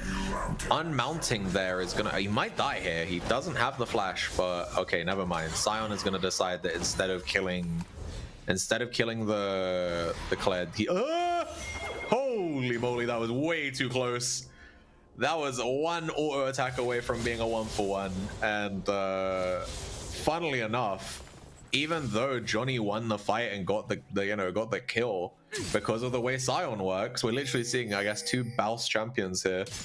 Because of the way Sion works, with if he continues to hit people, he gets to extend his like undead life during his passive, and then he gets to just base. When his death timer actually starts, he only has like 2 seconds left of that death timer, so he kind of doesn't even miss anything, and we can see the CS lead is actually resoundingly in his lead now because he got straight back into the lane and straight into farming. Gonna pop the extra little thing there, and that was a -1 there for Johnny as well as he missed that cannon. But now Sion is gonna just start to try and proxy here. So, and awkwardly here for Johnny, he's gonna stop getting his top lane quest experience, and he's losing so many minions right now to chase down this Sion. Like, that is a fat wave on the top lane that's crashing right now, and he's getting none of it because he decided to go for this second solo kill. So it looks positive because he got 2 kills, but in reality, with the amount of XP he's just lost, he's now alongside the Sion behind the curve of the game. Like, TF and the bot lane and the junglers are all gonna have a level lead over this Kled and over this Sion. So, and I think Sion as a low econ champion is happier to have that happen to him. I mean, he just opted into it, right?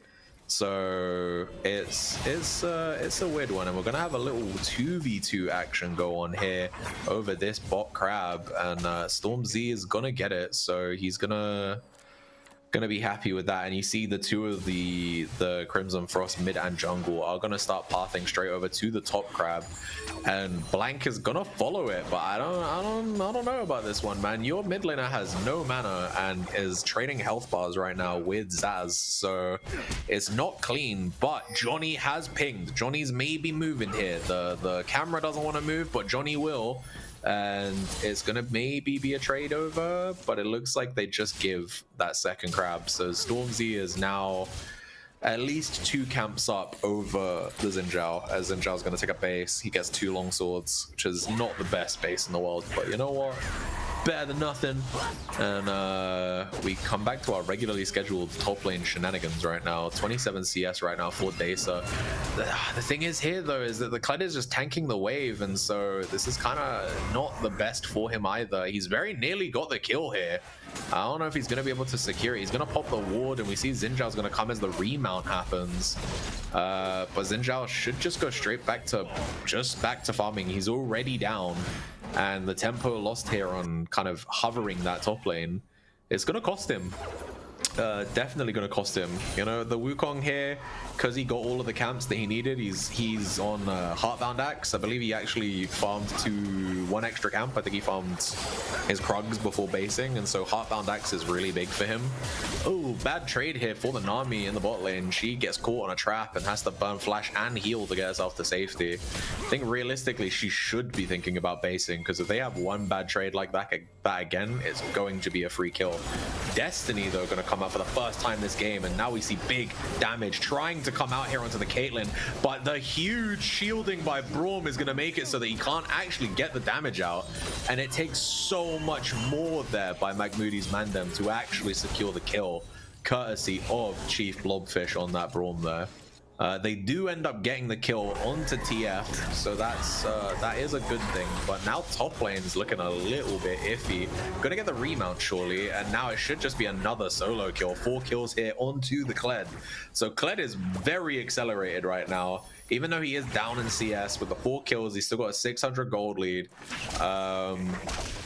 And we did see someone in the Twitch chat say that if Kled doesn't get accelerated, he's going to be a do-nothing champion. So at least we see he's got the gold right now, right? He's got the kills, he's got the gold, he's got a Tiamat and a longsword right now. Probably going to be taking that into, I imagine, a Titanic Hydra.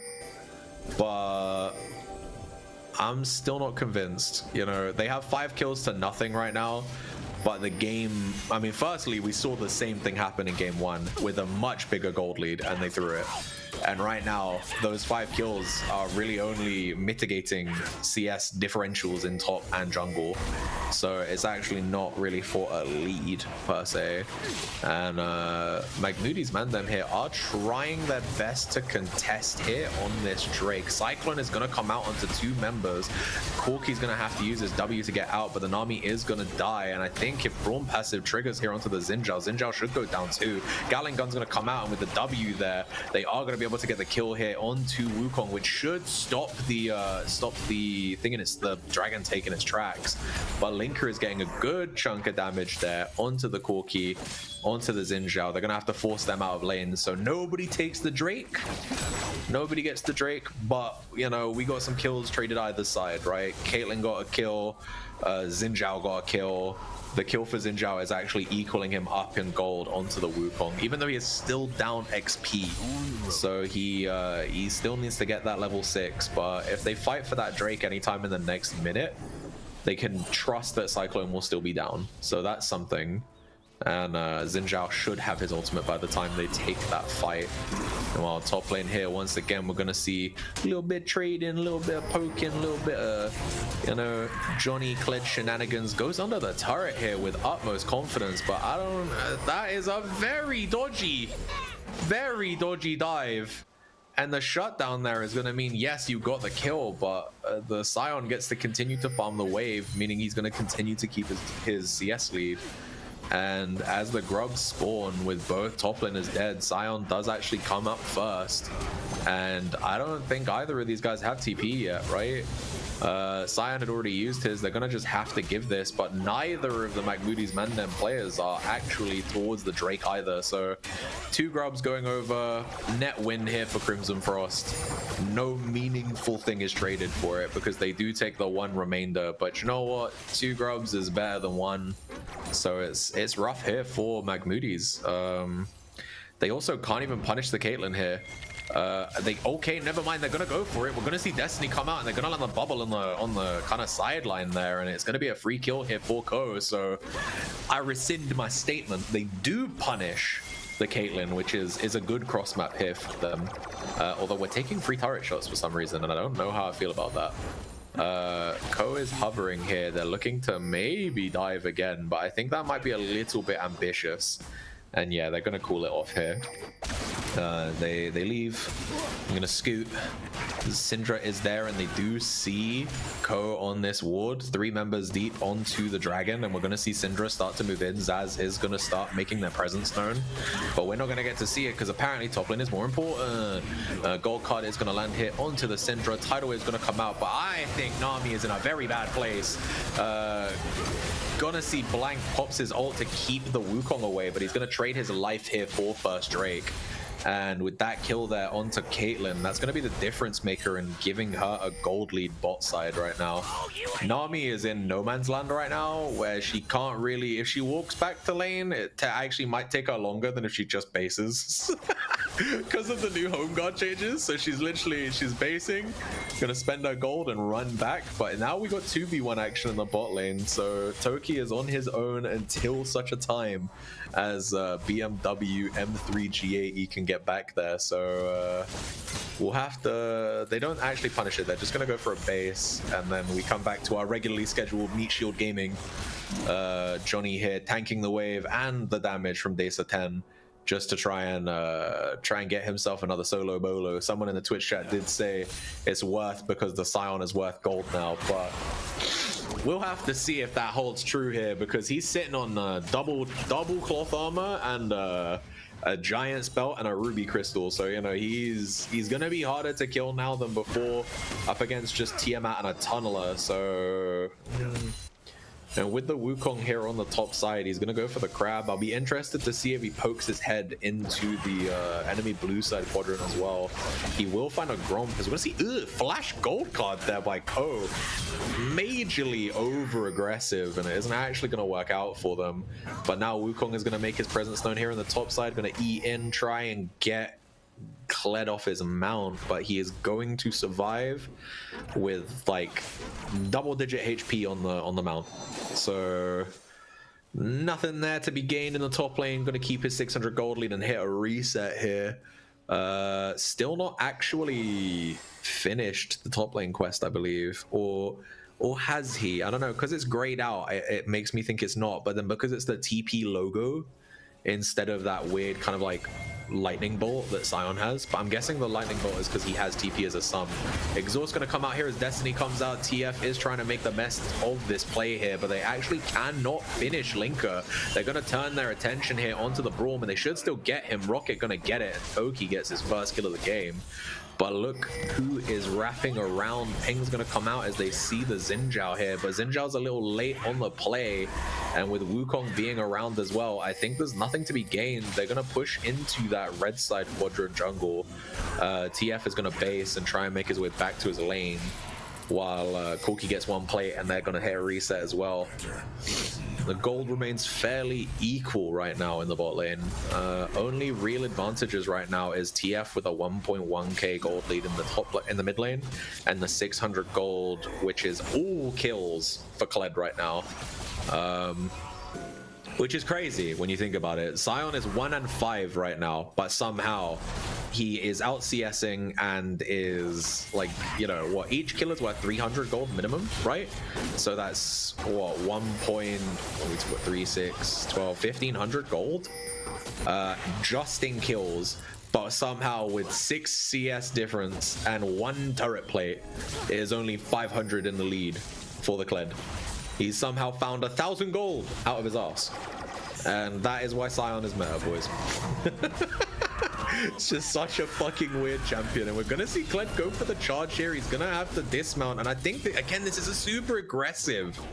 He actually gets away with it because of the flash there. So perfectly played there by Johnny to know exactly where the perimeter of the turret is, and with his ward there, Stormzy's not going to actually commit to trying to find this return kill. He's just going to go for the wave instead, and Johnny's going to get a free base.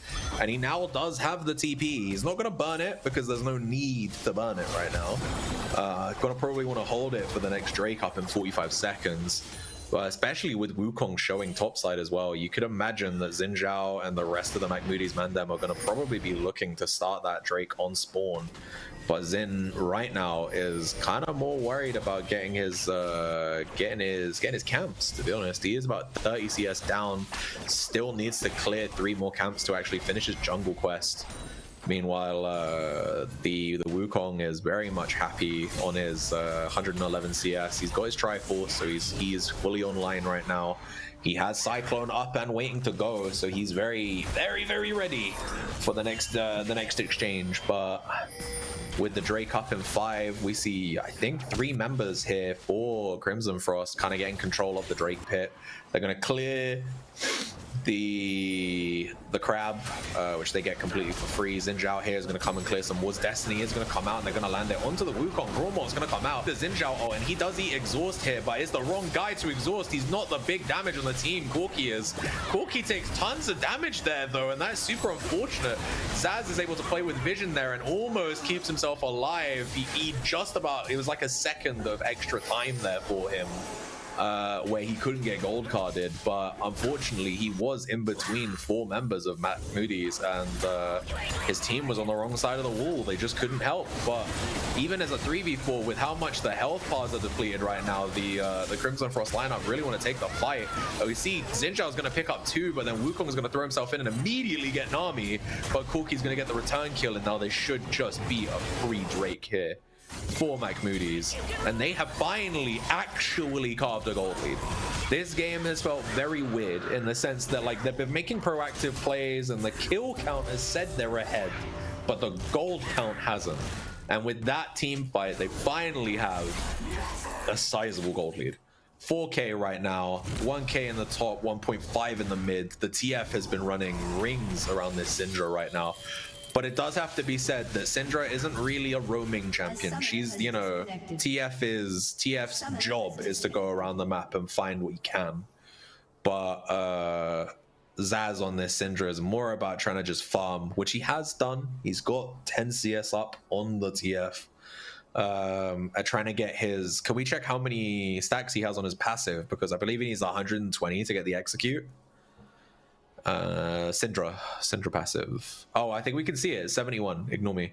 So she's about 50 stacks away from being able to start executing people with her R.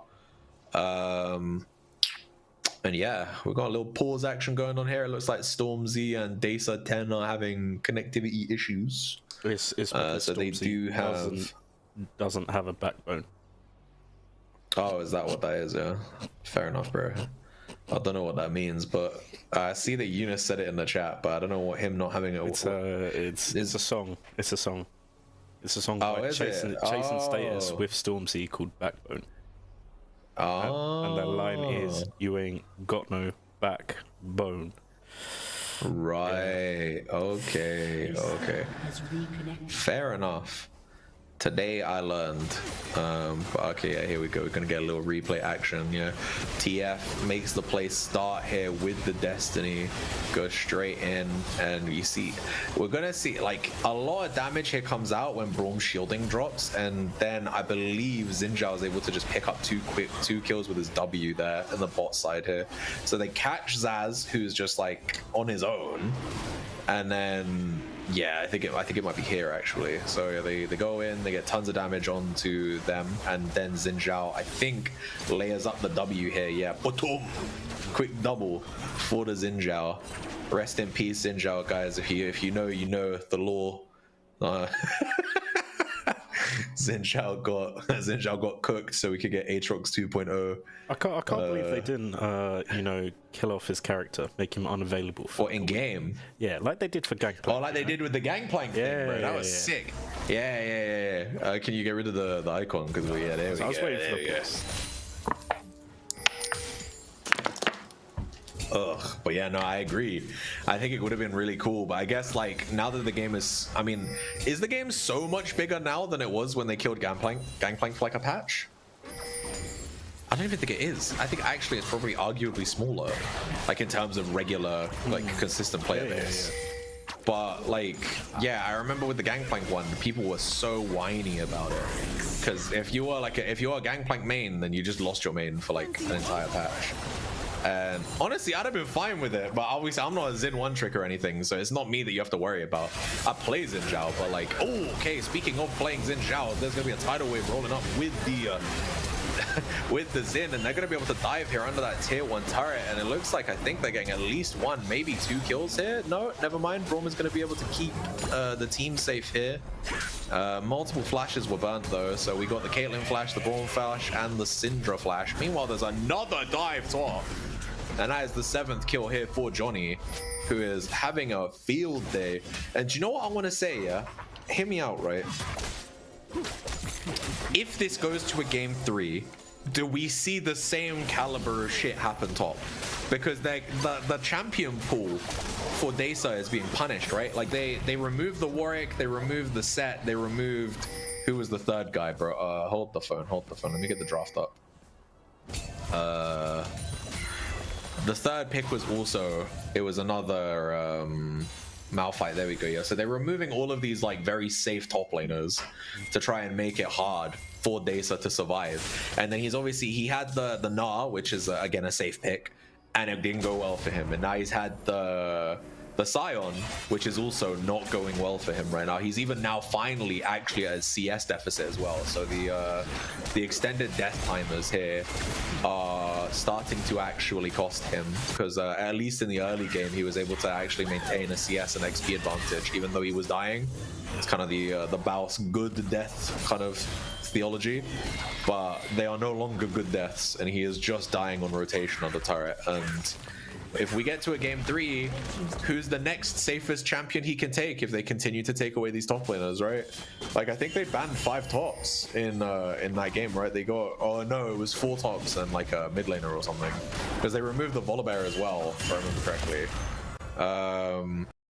And I can't remember what ban 5 was, but the point still stands: is if this top lane is going to continue to hemorrhage. It was 5 tops. It was 5 tops. Set, Warwick, Set, Malphite, Volibear, Jax. Yeah, oh, it was Jax. Okay, cool. Yeah. So yeah, five tops. They're removing they're trying to pinch Dasa 10's champion pool so hard, and with the leads that they're generating, again in this game, it's not so bad because of the fact that the Scion has been able to farm regardless, because the champ is just designed so in such a way that, you know, he can die and still be able to farm, which is crazy when you think about it, but you know, it is where we are. So I think right now Crimson Frost, if they lose this game, I fear for them for game 3, because the champions that they have at their disposal in the top lane are going to be quite thin. And we still know that Johnny has, you know, he has the GP in the tank. He has a couple other kind of carry champions in the tank he could whip out. So it might be a bit rough. But what I will mention is that I don't think Kled has had much impact on the map yet. He has 7 kills, but those 7 kills have been solo kills, and you know, he's got a little bit of a CS lead. He's taken the T1 turret, but maybe now around 3rd Drake, this is where we're finally going to see him try and impact the team fights, because you know, there's nothing for him to take topside anymore. He has path down into this mid area right now, so he's fishing for something. We can see pings are coming out on both sides. TF has Destiny up as well, so he can join in a heartbeat, sitting currently on a TP and heal because of Unsealed Spellbook. What a champion, bro. Honestly, the fact that TF can take a rune, like a keystone, like Unsealed Spellbook, is kind of crazy. You're gonna see Destiny come out here in a defensive capacity as he's trying to get away from the Syndra 1v1. Doesn't actually use it here though, and he's gonna eat Scat of the Week, and a little bit trading, a little bit not too big. 4 members here of McMoody's gonna make their way straight onto this dragon here. You can see that the card is being, yeah, he's gonna just end up giving away this Drake. Oh, big 3-man ult into the queue here for Sion. Sion has set up his team right now, and Crimson Frost could take this whole team fight. This might be bad here. It's gonna be a 1v1, so 1-for-1 so far, but actually McMoody's end up taking the kill lead as Corki kills Stormzy. And now with the gold card is being charged, he's charging, he's holding it, and he's gonna get a double kill here over, but Caitlyn's gonna get caught by the stun. Triple kill here for the Corki, and now we are really getting to see what Toki is doing with this B1 pick. They picked it, they prioritized it, and now in game 2 with 20 kills to 5, 10k gold lead, McMoody's Manda make their Corki look fair and balanced, boys. 6-0 and 6, 2.8k gold lead on the champ. It's, you know, one of the only 80 carries in the game that says, I will just buy defensive boots and still do tons of damage, bro. He's sitting on plated steel caps right now.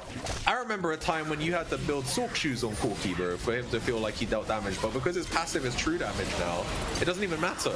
Like, you just build defensive boots and you still do tons of damage because it's all true damage. Like, well, not all of it, but it's, you know, there's a large chunk of it that's true damage. So we are a shot, man.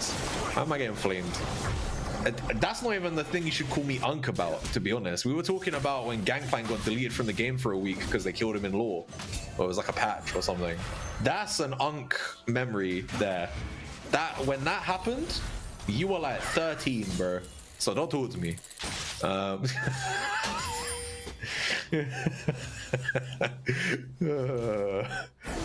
Those aren't steel caps, they're ninja tabbies. All right, Unk.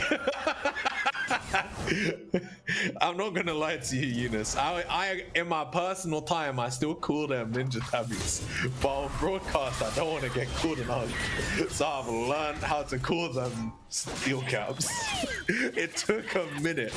Like, genuinely, I think only this tournament have I not made the mistake of calling them ninja tabbies one time. But yeah, bro, honestly, they are still ninja tabbies in my heart, but I know that it makes no sense. Like, if you're a ninja, you would have like dodge or something, right? Like, you wouldn't have armor. Like, damage reduction from armor based stuff makes no sense for a ninja. Steel caps, yeah, that makes sense. You know, they're like, it's like armor, literally, which is the stat it gives. So there isn't this weird like logical fallacy going on. But speaking of a fallacy, the idea that Braum was stood there 2 seconds ago is a fallacy, because he is dead for the 3rd time this game.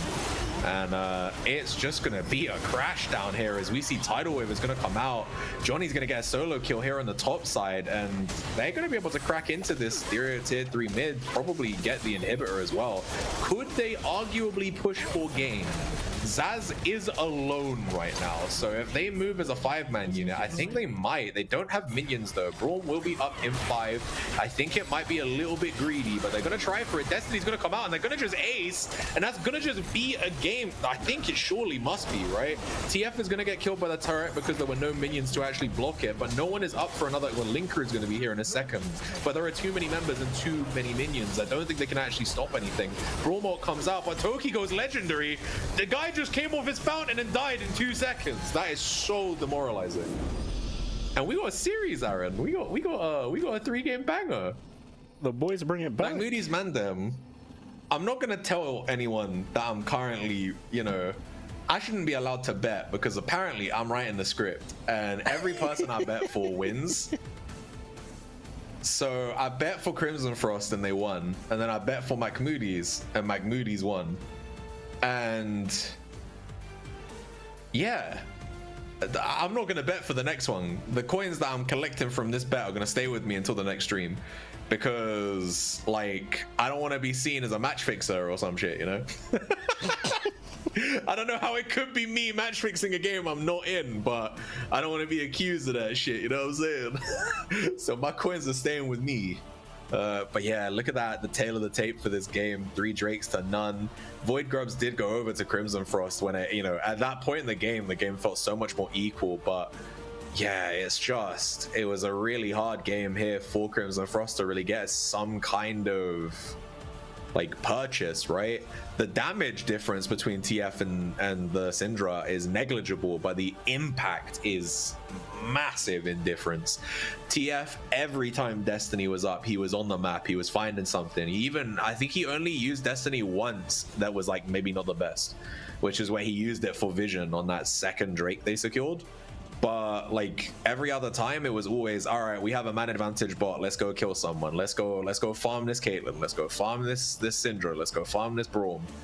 And so, you know, I think really well played here by Ko in this game. He really enabled his team to pop off. Top lane as well, getting, you know, the damage numbers I'm not gonna harp on because it's super inflated, right? Like the Kled being able to just wail on Sion, you know, on end is kind of the way that lane goes. So that's why he has highest damage in the game. But you know, Johnny is still doing a good job here. He's really keeping that tank down, that front line down, which means it's easier for the carries to kill them. If he's down gold, down items, he's not as tanky as he needs to be able to frontline for this Syndra or for this Caitlyn. And when we saw the draft in first, it looked like the team fight setup was way better for Crimson Frost, but we never got those team fights. Like maybe 1 or 2 team fights happened, and when they happened, we would see key members eat gold cards and just die. Like we never got we got 1 fight where we saw Cyclone and Sion ult layered, and it still ended up going over to McMoody's because Corki was able to be safe in the backline and just shred people with that true damage. If you take multiple ticks of the Corki Gatling gun, like you just die unless you're a tank, you know, like unless it's Sion, if it's Caitlyn, if it's Syndra, if it's Wukong, they get eviscerated by that Gatling gun, especially when he's accelerated like he was in this game. But either way, game 3 coming up soon, gonna hit break. Somebody do a welfare check on Teddy because he said that if red team lose this game, he doesn't know what he's gonna do, so we need to make sure he doesn't do anything stupid. We'll see you all in 5.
All right, welcome back everybody to what is about to be the game 3 of Mahmoudi's Mandem versus Crimson Frost.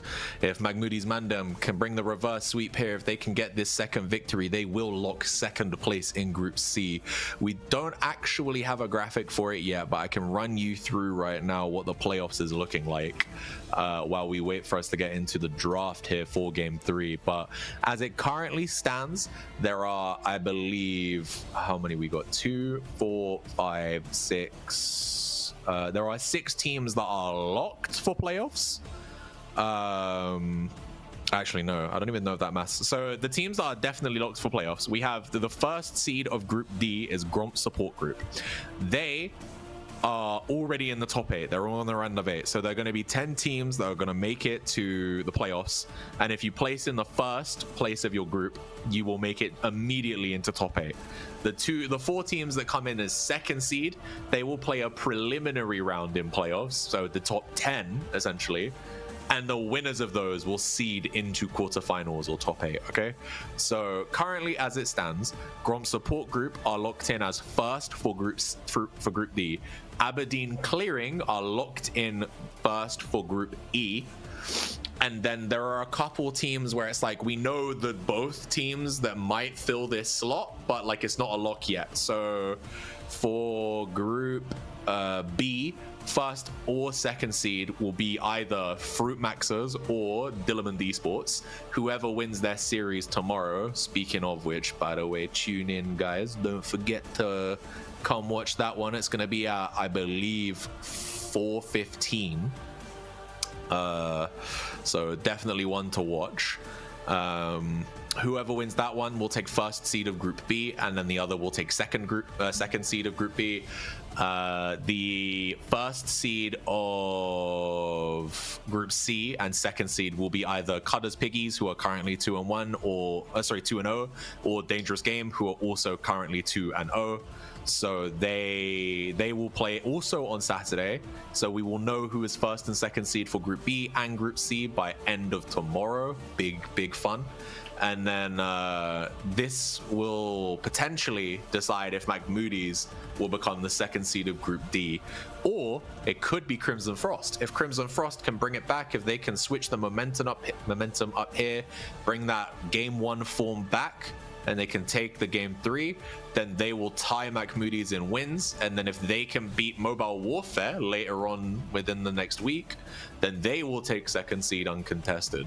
And so yeah, it's gonna be fun. It's gonna be interesting. But whoever does take the lead here for McMoody's or Crimson Frost, they will find themselves up against the loser of Dangerous Game and Cutter's Piggies tomorrow.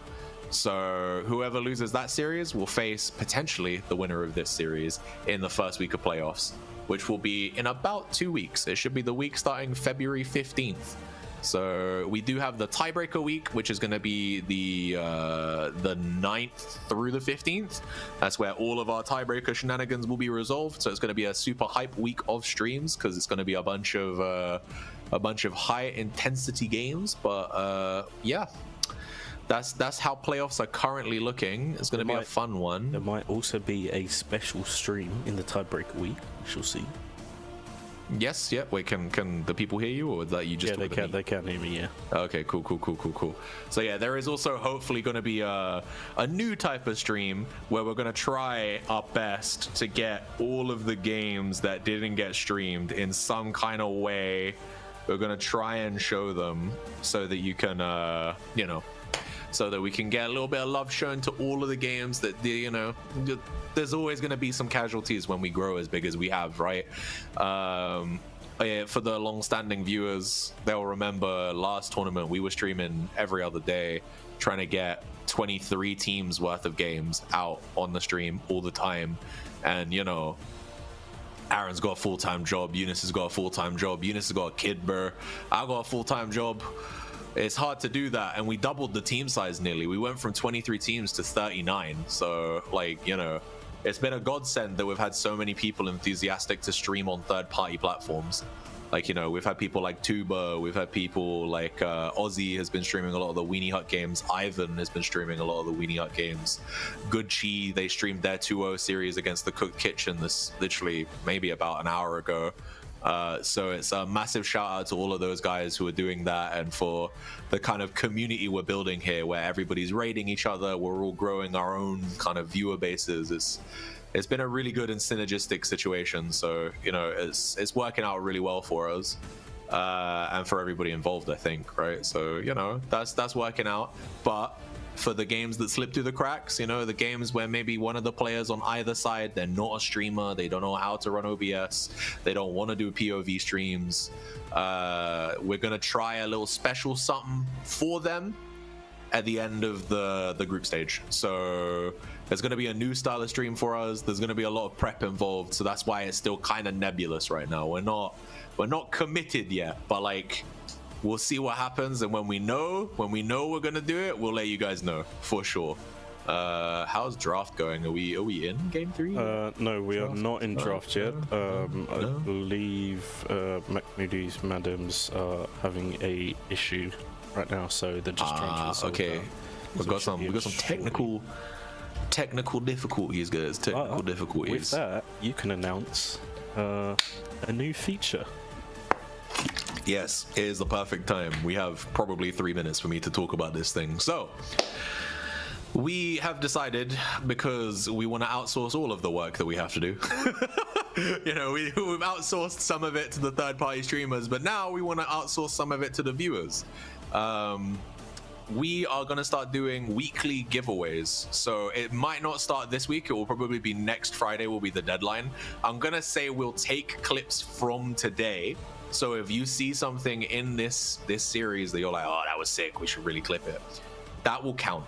But how it's going to work, and I'll make an announcement at the end of this stream on the Discord so that people who missed the stream will see it too. If anything funny, anything hype, anything like fail moment happens in the stream, if you clip it and submit it to an admin, we'll probably make a text channel like similar to the clips channels, but we'll make it like clips for giveaway or something. You submit those, and then we will review all of them at the end of the week, and we'll do like a raffle, maybe on stream if we have a stream at the end of the week, where we will announce who gets the prize. And then you hear, obviously, the tournament has no prize, but Aaron, I did say prize. What would the prize be?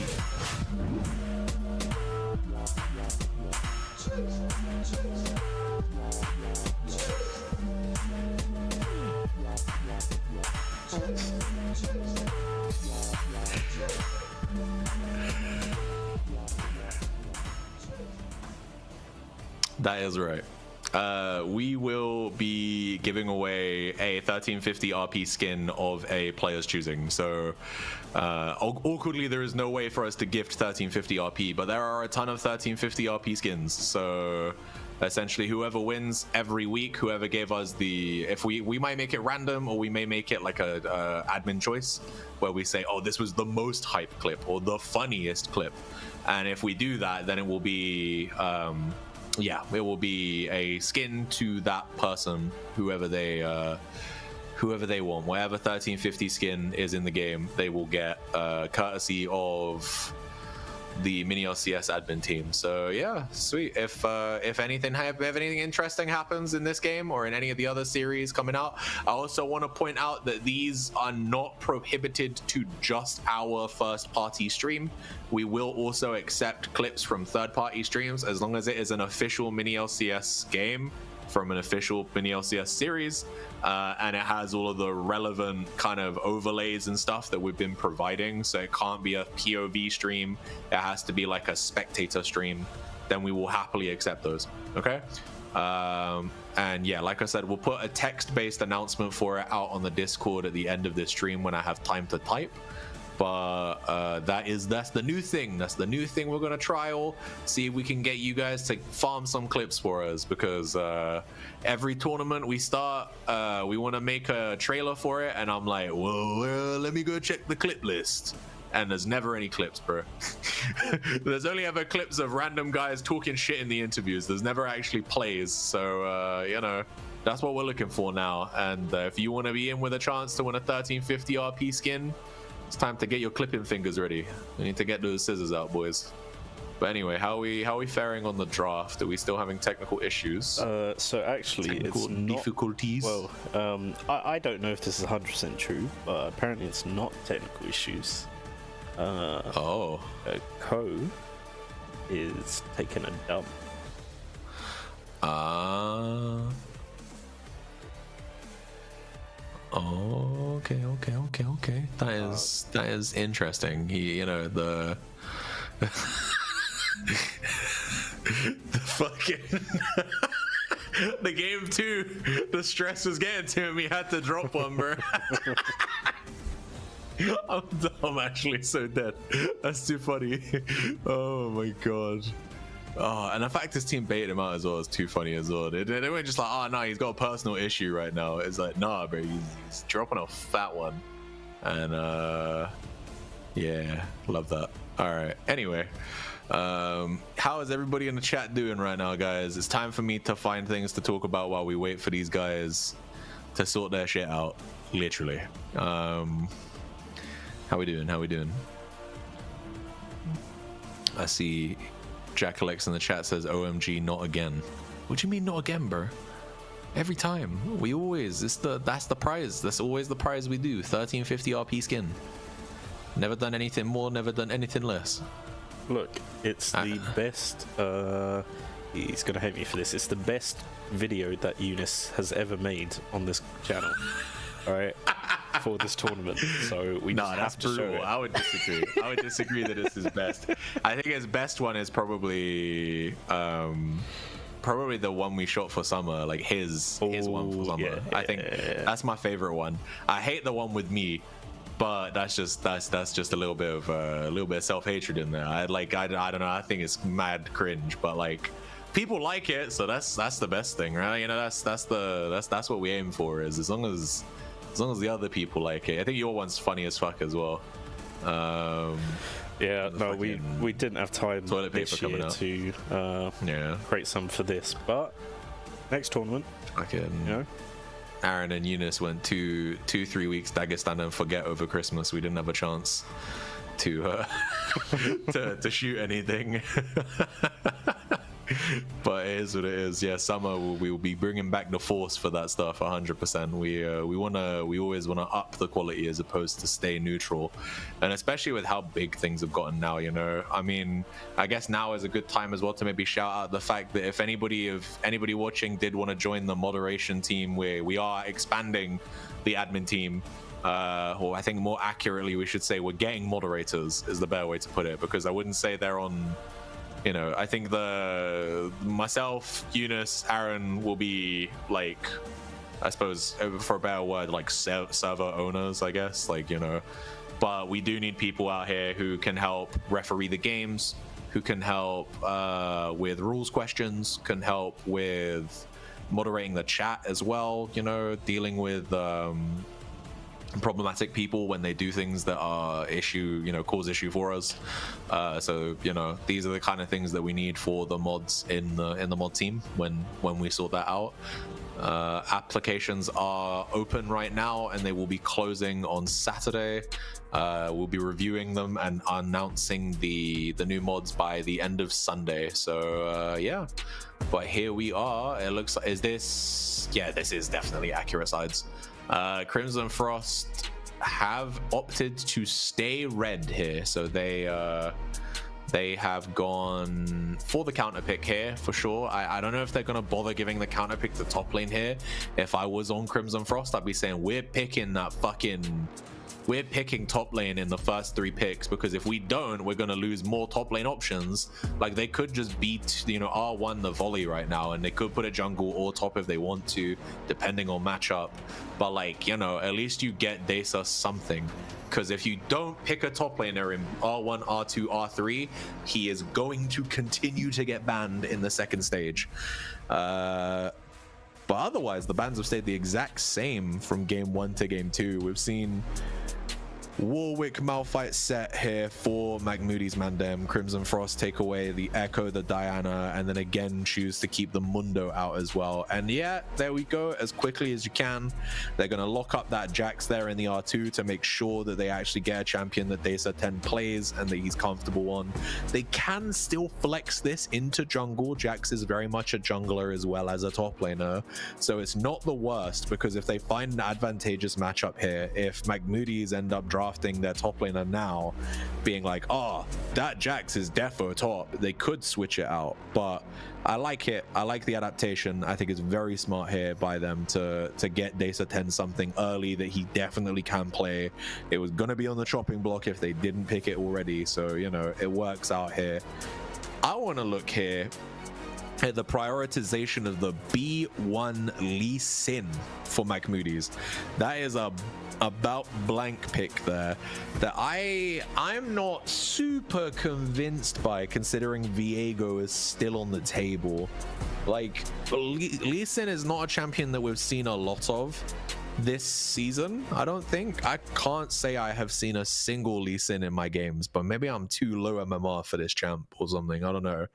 But I don't hate it, but I just think for the B1, unless it was like a contested pick with Stormzy, I don't see the angle so much. And maybe it's like a cheese Lee Sin top, where they're baiting them into thinking it's Lee Sin jungle, but they're just taking something that can really easily win top lane hard.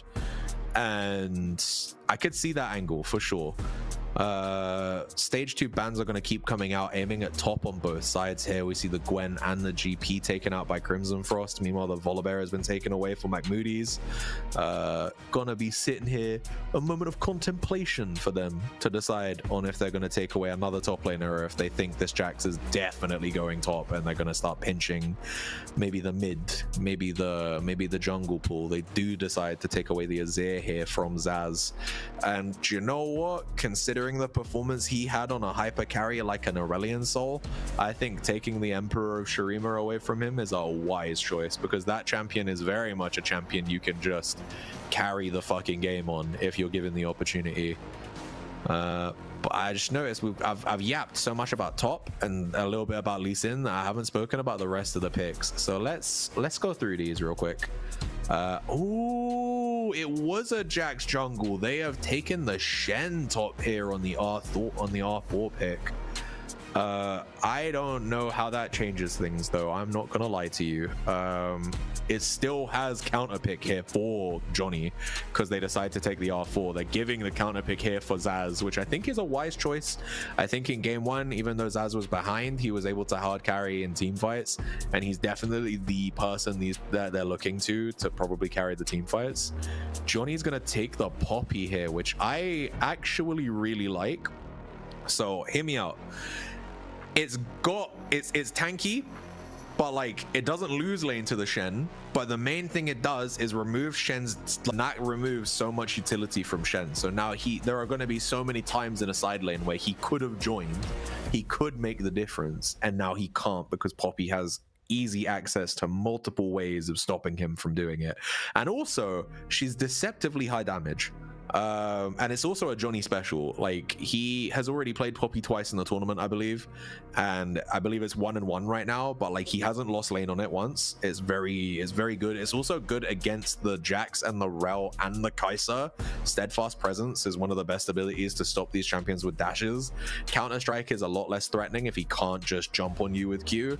So Poppy in the team fights will be something to watch. We're also going to match in mid lane here. We're going to pick the Orianna, so we have that ball delivery system again with the Lee Sin. Lee Sin lands the Sonic Wave and he flies in with the ball on him, and then they shockwave into 3 people or however many they can land. But that being said, Veigar throws a massive wrench in the proceedings, because the Veigar cage is one of the most annoying abilities to deal with for a champion like Lee Sin, for a champion like Poppy, who have a lot of mobility built into their abilities, right? Like Lee Sin's ability to land a Q and then just follow it through. If the Veigar cage is down, he gets stopped in his tracks. As long as he lands in the wall, he just stops there and then probably takes a ton of damage for his troubles, because he'll eat the Veigar W, a Veigar Q. If he's below like a 3rd HP, he gets executed with the ult, you know? And so it does throw a big spanner in the wrench here for the McMoody's Mandem draft, because McMoody's do not have a super consistent form of engage. Like, if Crimson Frost can find, if Chief Blobfish here on the Rel can find good angles, he flashes in, he flash R, flash Q, you know, flash the dash he does as well. It's like his W, I think. It's called like I can't even remember what it's called, but it's like a jumping ability, and I think it does a little bit of CC when he lands on them. You know, that's super consistent. Shen Taunt, super consistent. Veigar Cage, super consistent. Counter Strike from Jax, super consistent. McMoody's, they got what the Poppy R, the Poppy E, which needs to land into a wall for it to truly be hard CC. Otherwise, it's just a negligible knockback. They have the Dragon Kick from Lee Sin, which is a knock-up, or it's a knockback on the target and a knock-up on anybody that he hits with the target. You know, I hit a motherfucker with another motherfucker scenario. And then they have Shockwave, right? But like it's a lot more skill expression, like, or skill expressive, I should say. It's not certain. Like, the skill floor to land Veigar Cage is way high, is like way lower than to land a multi-man Dragon Kick, right? Like, I place Cage, enemies either walk into Cage and become stunned, or don't walk into Cage and they're zoned from the thing I wanted to keep them away from anyway. You know, like that is like that's super easy. Lee Sin, it's like, oh well, I have to land Sonic Wave, follow Sonic Wave, reposition myself as quickly as humanly possible, probably with a ward hop with his W, and then kick. and then also pray you don't have mobility to maneuver yourself so that my kick either doesn't trigger or changes the trajectory of where you're going, because I kick you get, you know, you've moved yourself, and so the kick will move you in a different direction. So like there's so much more margin of error for Blank on the Lee Sin or for Johnny on the Poppy here. Orianna, if Poppy or Lee Sin can throw themselves in on multiple people, then yes, the shockwave is easy. But if she can't, then she has to pray the enemy team aren't paying attention, you know? Like Orianna is one of those champions, kind of like Smolder with his stacks, right? Like if the team are paying attention to it and playing around it, then it's really hard for them to actually punish. If people are, or Nico is a prime example of a champion similar to Orianna. If you can always keep your eye on the ball, if you know where the orb is at all times, it's much harder for her to land clutch shockwaves, unless she has someone to actually deliver the ball for her, right? Like if she has the Lee Sin or the Poppy to deliver the ball for her, then great. If she doesn't, it's kind of hard, you know. You like, she has to throw it in with herself with Q, or she can attach it to herself and flash herself in, but that's kind of a kamikaze play. Like, you know, Orianna's not beefy enough to get away with that in most instances, especially against Kai'Sa and Veigar, who can probably one-shot her if she goes for the normal build. We have seen Ko build Rod of Ages on the Orianna before, and I'll be interested to see if he does the same again this game. If he does, I think he can't. I don't think he can. He's his only source of AP damage on his team. He needs to hurt. If he doesn't hurt, the enemy team stack armor, and then his team does no damage. If he goes Rod of Ages here, I think it's maybe a bit cooked, because it's kind of vegan build, right? Like he's just no damage, no bite. He'll be able to survive a little bit longer in the fights, but like I don't think the damage is really there. And then there we go, for game 3 here. Predictions are up, boys. It's time to put your Stemo coins where your mouth is, unless you're me, because I have 100% pick rate in this prediction, so I don't want to predict again and feel like I'm swaying the outcome. So I'm sorry, Andy, you're not gonna get your coins from me today. In fact, actually, I farmed your coins again for a second consecutive day. But I'll start putting them back up on the stream tomorrow, though. Don't you worry. I'll be watching the stream tomorrow, and I'll be betting on my own team every single game. So you'll have every opportunity, if my team can't get the W, to farm your coins off of me by voting for Fruit Maxers. You predict who you think will lose, and I'll take him again. Nah, I don't want to predict in this one, you know. Like I said, I don't want to sway the outcome, but I do think Crimson Frost's draft is much easier to execute than McMoody's right now. I think we can assume that top lane will go the same way that it's gone in the previous 2 games, which is very favored for Johnny. We can assume that mid lane will probably also go favored for Ko. I think Kai'Sa Rel into Jinx Lulu is probably favored for Kai'Sa Rel. Especially knowing that it is McMoody on the Lulu. I have never seen BMW ever play Lulu in my life, so I'll be interested to see what kind of performance we get from him on this champion.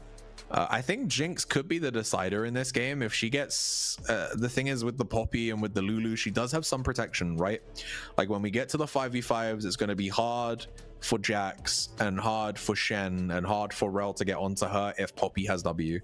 So, you know, I can see a world where when she gets 3 items, she could take over the game. They get 1 kill and they run the whole team down. Oh, hold up, Honey. What's good, Honey? It's currently 1-1. We're currently at match point. McMoody's Mandem 1 game 2, Crimson Frost 1 game 1, and now we are here at the decider. At the decider, boys. At the decider. McMoody's need to win this series if they want to have if they want to manifest their own path into playoffs. If they lose this series, their only chance at getting playoffs is out of their own hands. They need Mobile Warfare to beat Crimson Frost next week for them to even have a chance at making playoffs. And that would also cause a 3-way tie, which would then create a whole extra scenario where we're going to have to do like a mini round robin or a King of the Hill setup where we do 2 best of 3s or 3 best of 1s. It's going to be a whole hullabaloo. So for their safety, they want to win this one, lock up second place in Group D, find their way into playoffs. But for Crimson Frost, if they lose this one, then they are out of playoffs as well. So, you know, it's do or die for both teams. Someone just... MMM ain't won a game 3 in a minute. Mental game. Fair enough. They did lose their game 3 against Gromp Support Group the other day. You're not wrong there. You might be cooking. Crimson Frost, however, this is the first game 3 they've ever found themselves in a mini-LCS competition. Against Gromp Support Group, they got beat 0-2, if I remember correctly, and it was not particularly close either. So, definitely unprecedented ground for them. Meanwhile, like Honey just mentioned in the chat, McMoody's man them in the game 3 deciders, they don't tend to show up. They tend to crumble under that pressure, and especially with the high performance champion up here for Blank in the Lee Sin, it's very much do or die.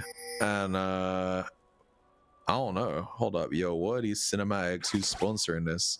I don't know, bro. Honey, do you want to sponsor us? We'll take money. We do take bribes. I'll drop the PayPal and you can sponsor us. I'll put you a little basketball league on in a little corner down there where we have the MiniLCS logo. I have no qualms with that. Just send us money. We will take all the coins that you have, bro. I'm happy for that. But anyway, let's have a look at these early game little rune setups and whatnot. The early trade here does go for Desa in the top lane there. We got both top laners going with the Grasp of the Undying. So yeah, a little bit more of a passive setup here for Johnny.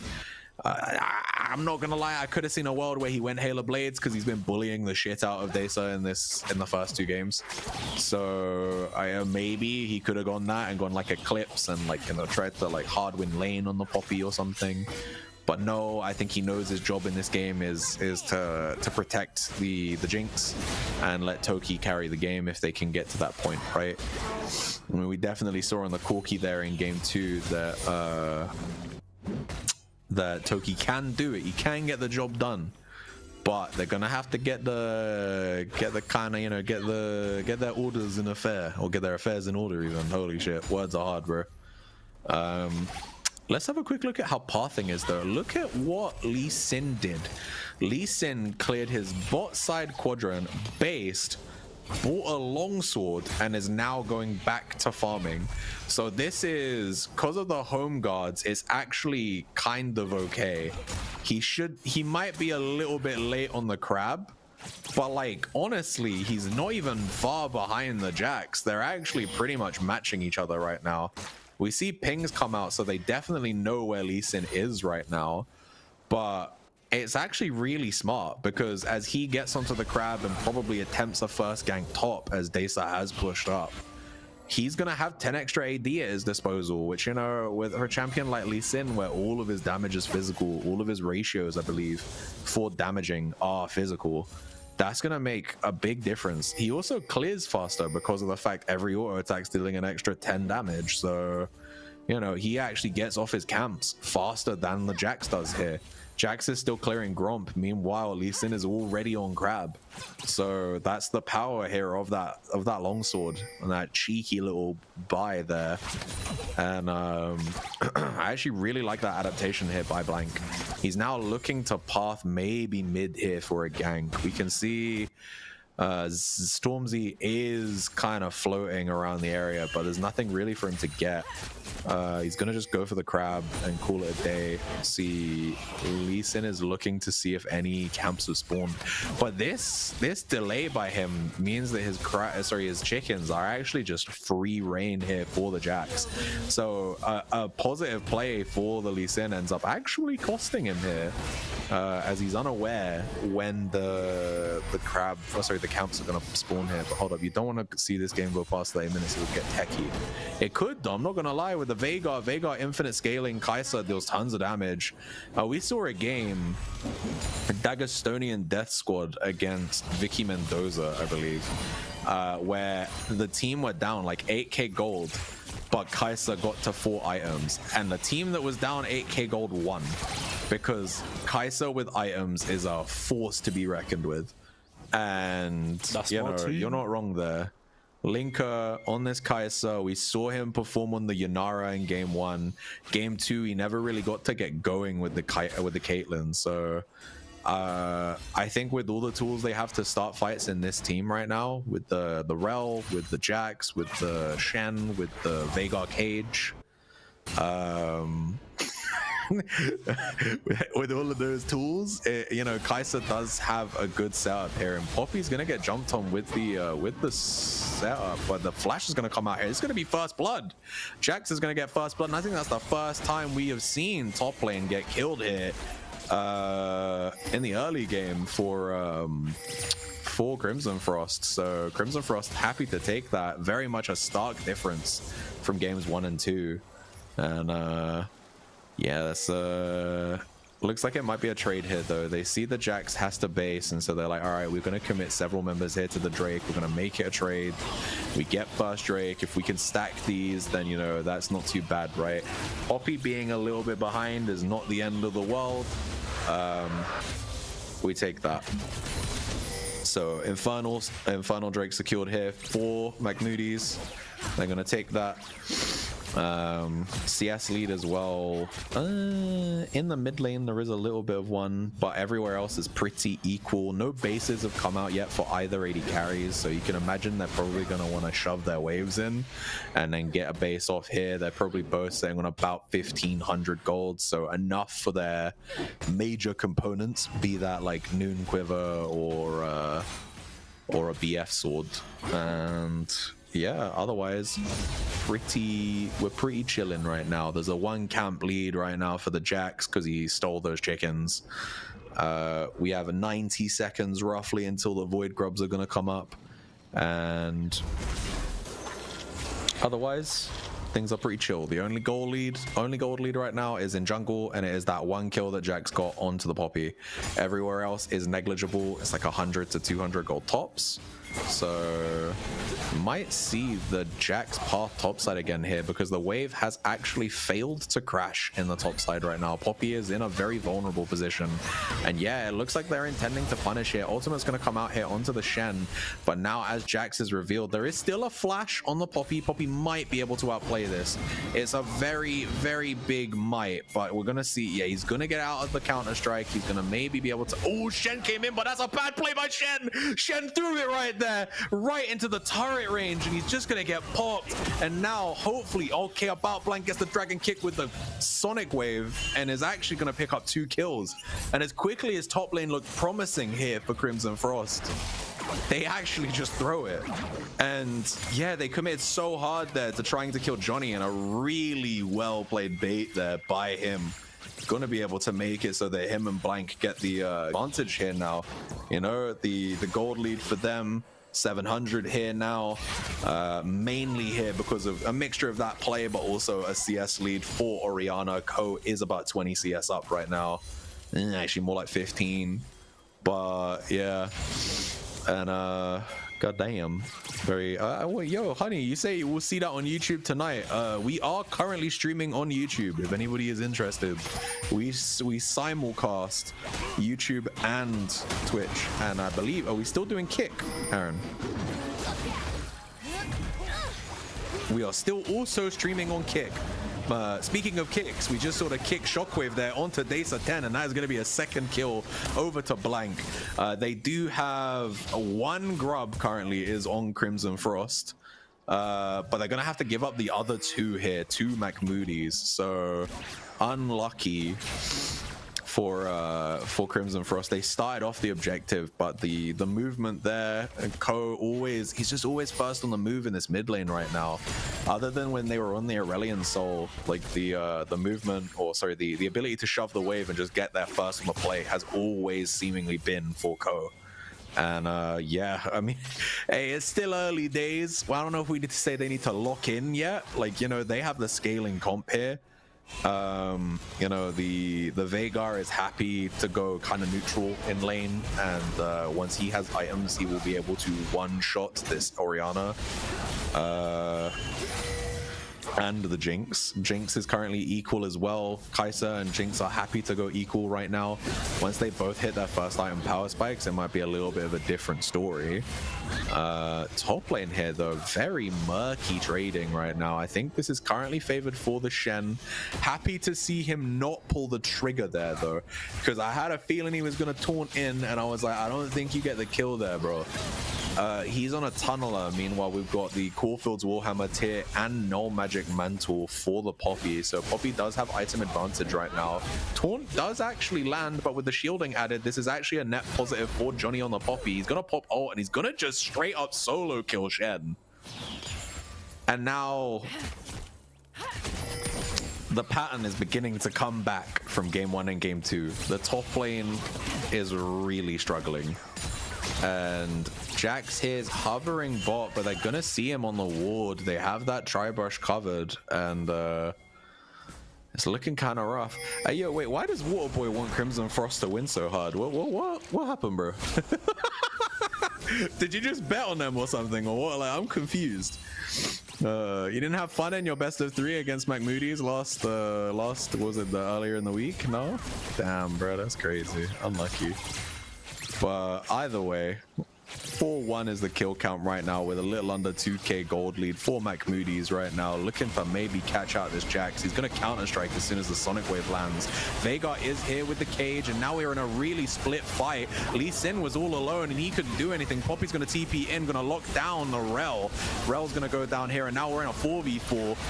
Although, I mean, with the Shen ult coming down, Ko's going to kill Stormzy. With the Drake being up, that's actually a net negative here for Crimson Frost. Shen's going to get himself killed as well. Double kill over. And now it's going to be second Drake over for the Mandem. 2.2k gold lead. They are running away with this right now. There's the potential here. Kai'Sa has ult. She's going to call in. The immediate shielding there by Lulu. That might be the biggest bait I've ever seen. They actually just baited the Kai'Sa in. She thought she might get multi-killed there, and she ends up just getting popped. And now Veigar, again, still floating. So many low health bars, but they should be able to just secure the Drake and get out. Lee Sin died at the beginning of the fight, and it took so long to take the Drake. He ends up just getting back for it. And what can you do? That second Drake here, we now know what soul are we on. Hold the phone. I didn't actually see what the... Aaron, what soul was it? Sorry, I was looking at the Twitch chat when it announced it. Alright, bet. I'm looking at the map like... Oh, you're so right, bro. Oops. Chemtech Soul. All right, there we go. How do we feel about Chemtech Soul here? I think Chemtech Soul actually favors McMoody's, to be honest with you. They have a lot more shielding. They have a lot more healing, right? They have... oh, hold up. Let's talk about that later. We're going to see Flashburn here by Blank. Keep himself safe. And, yeah, they get out there. Yet that Shen Emmanuel. What does that even mean, bro? I feel like I need a literacy test to read Twitch chat sometimes, bro. But yeah, so this is the beginning of the replay. We see, unfortunately there, because of the space created by Rel and by Shen ulting, Lee Sin gets left on his own, but the team fight actually goes in favor of McMoody's, because once the Lee Sin is dead, it takes them so long to get back to the kind of coordinated 5v5. And then yeah, that's a McMoody special right there. That's a McMoody bait special. I've never seen any gameplay like that before in my life. You love to see it. He made himself look juicy for the Kai'Sa, and then when Kai'Sa came in, just immediately shielded himself, and that's a 5th kill for Johnny in the top lane. And oh, the Shen is having such a hard time in this game. Again, this is just really rough for him. Even though the early game went way better for him in comparison to games 1 and 2, like in the actual lane fundamentals perspective, Johnny is just better right now.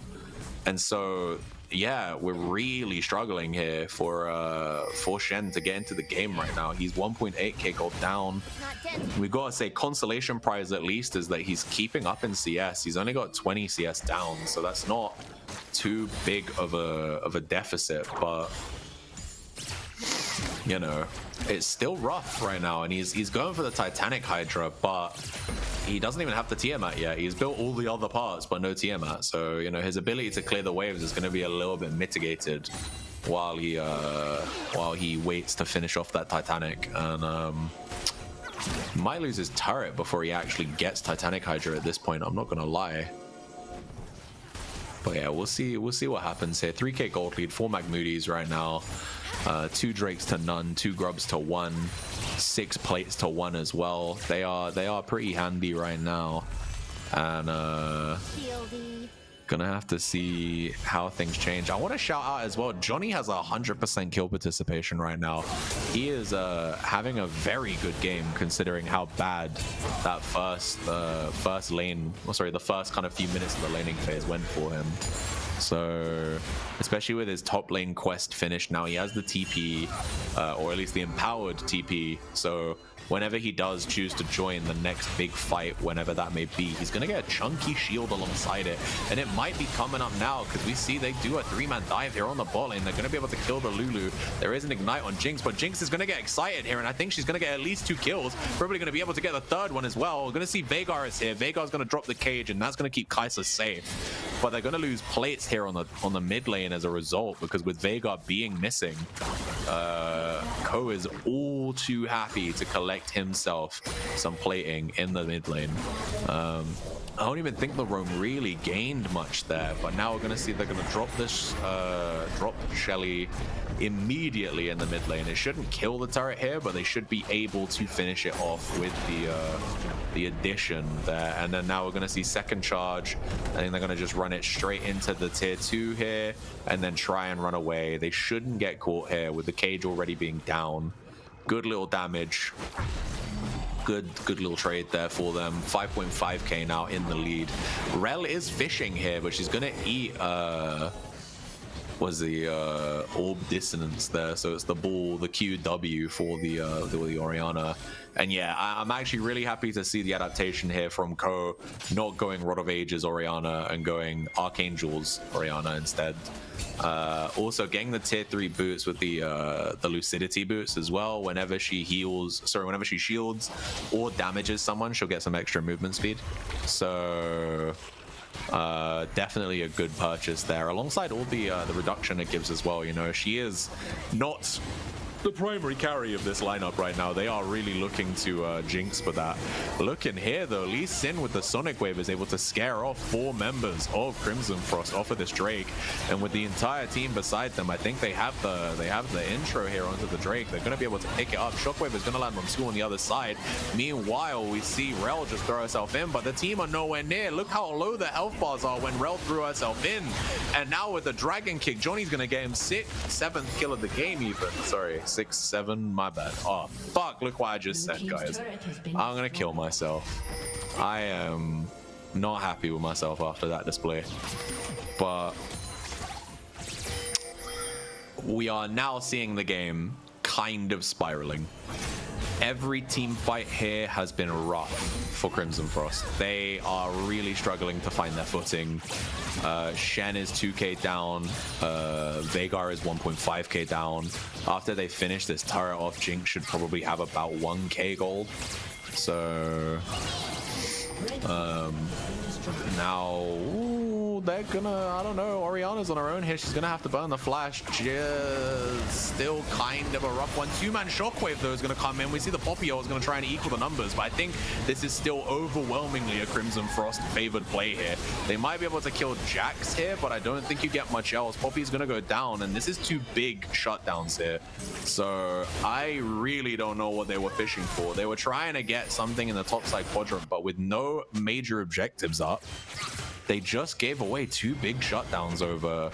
I'm not entirely sure who got both. I think Jax probably, because he's now ahead in gold. And now look, the 3-man are chasing here, and I think Lulu is gonna die here. There's nothing they can even do. She can't even wild growth.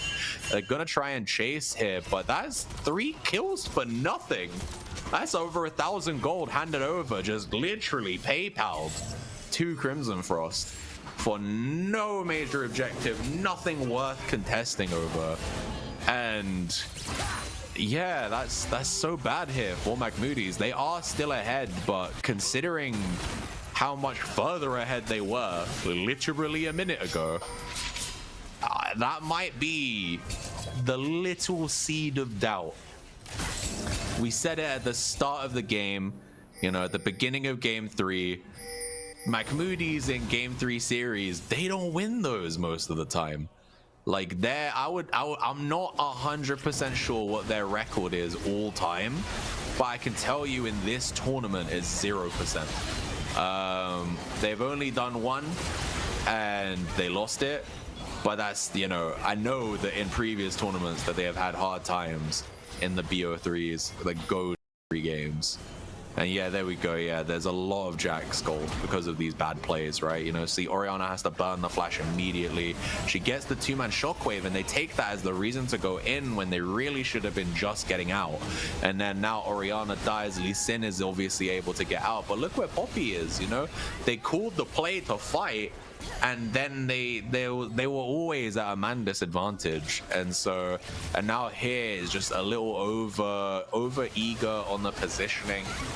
There were safer ways to travel between between bot and mid here, and them doing that just gives away free gold. No, now the Kai'Sa has a nerf next patch, but I remember reading the nerf and thinking that it was kind of a buff because it's getting more HP. So all of the champions that are really busted with it right now, who are kind of the bruisery types, like your Volibear Diana types, they kind of like the stats that are getting added to it. So we'll have to see how things play out with it in the next week, you know, when the patch comes on February 4th. But back on track to the game, Kai'Sa is, yeah, she's very much primed here to carry. She's got the sheen now. She's very happy. 622 damage from her Kraken Slayer as well. Meanwhile, if we look at the rest of the map here, Fimble Winter has been finished for Poppy, so she's happy to get that extra mana, happy to get the extra shielding. Black Cleaver, as well as the oh no, let's talk about this fight here. Rel's gonna come in. Oh my god, Magnet Storm onto 2. Jinx is now safe though, and with Jinx being able to free fire, the fight is quickly gonna turn over for McMoody's. She is excited. She gets caught by the cage, but she's gonna hit the cleanse, and now she's gonna start chasing people down. That's a double kill hit for the Jinx, triple kill for the Jinx, probably easily a quadra kill for the Jinx. And okay, it didn't matter that they nearly threw that one there, because they find a stellar fight here. 6k gold lead and soul handed over. I mentioned earlier with all the shielding and healing built into McMoody's current team, because they have Poppy shielding, they have Lee Sin shielding, they have Orianna shielding, they have Lulu shielding, they have Lulu has heal, Lulu has wild growth. Like, they have so many tools. Ignore that Sonic Wave missing by blank. Holy shit, that was, I don't know, that happened. But they have all of these tools that are going to be increased by the Chemtech Soul, right?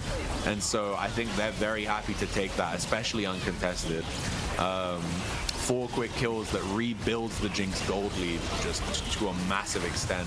Steadfast presence there by Poppy to try and keep people away, which I think was quite smart. But now with the Baron over, surely it becomes just we reset, we go for the siege. If we can find kills with the siege, then they can maybe end in the next 5 minutes, I think. Never seen a Shen who loves beef this much. How do I respawn? Oh, never mind. Let's talk about this. Gonna see the big shockwave, and Kai'Sa goes down. Magnet Storm is gonna come out here, and still gonna be a kill because the Mandem are here. The Mandem come in force, and Johnny is gonna get himself a kill here. 8th kill of the game for the Poppy, and it's just gonna be a rundown. Veigar's gonna get caught here as well, caught with a hammer, and that's a legendary Jinx right now. Shen is pinging to try and take tier 2 top, because if he goes mid, he ain't stopping them. They're just gonna have to hope that Kai'Sa and Rel, who are up in 10 seconds, can maybe keep the game alive. Blank has gone straight to the top lane to make sure that Shen can't even get a consolation price turret here. And yeah, at this point, with a 10k gold lead at 24 minutes, Crimson Frost have to nut up or shut up. The game is cooked if they can't do more. Like, they need to find the right fights. They have the tools. They have the tools. They just need to use them correctly in these instances, right? Like we're seeing, they start to take fights where they don't know where all the members are, and then when they need to land on Jinx, all of these abilities they're using on Lee Sin or Orianna, they need to go on Jinx here. And now with the cleanse down, there's maybe a little play they can make happen where in the next few minutes before the cleanse comes back up, if they can get onto her, we can maybe see a turnaround. Shen's just like, oh damn, my team died, guess I'll push T2 top. That's the only option he had there. And so with 9.5k in the lead, Chemtech Soul secured, 3 or 4 members should still have Baron on blue side. They did crack the mid inhib, so I think we could see Poppy here is pressuring top side, 4 members on the other side of the map on that bottom side. Hopefully they're looking to pull Crimson Frost apart here and just take whatever turret they choose not to defend. So Veigar is holding bot on his own. Kai'Sa and Jax are hovering mid right now, and I don't know what they can do here.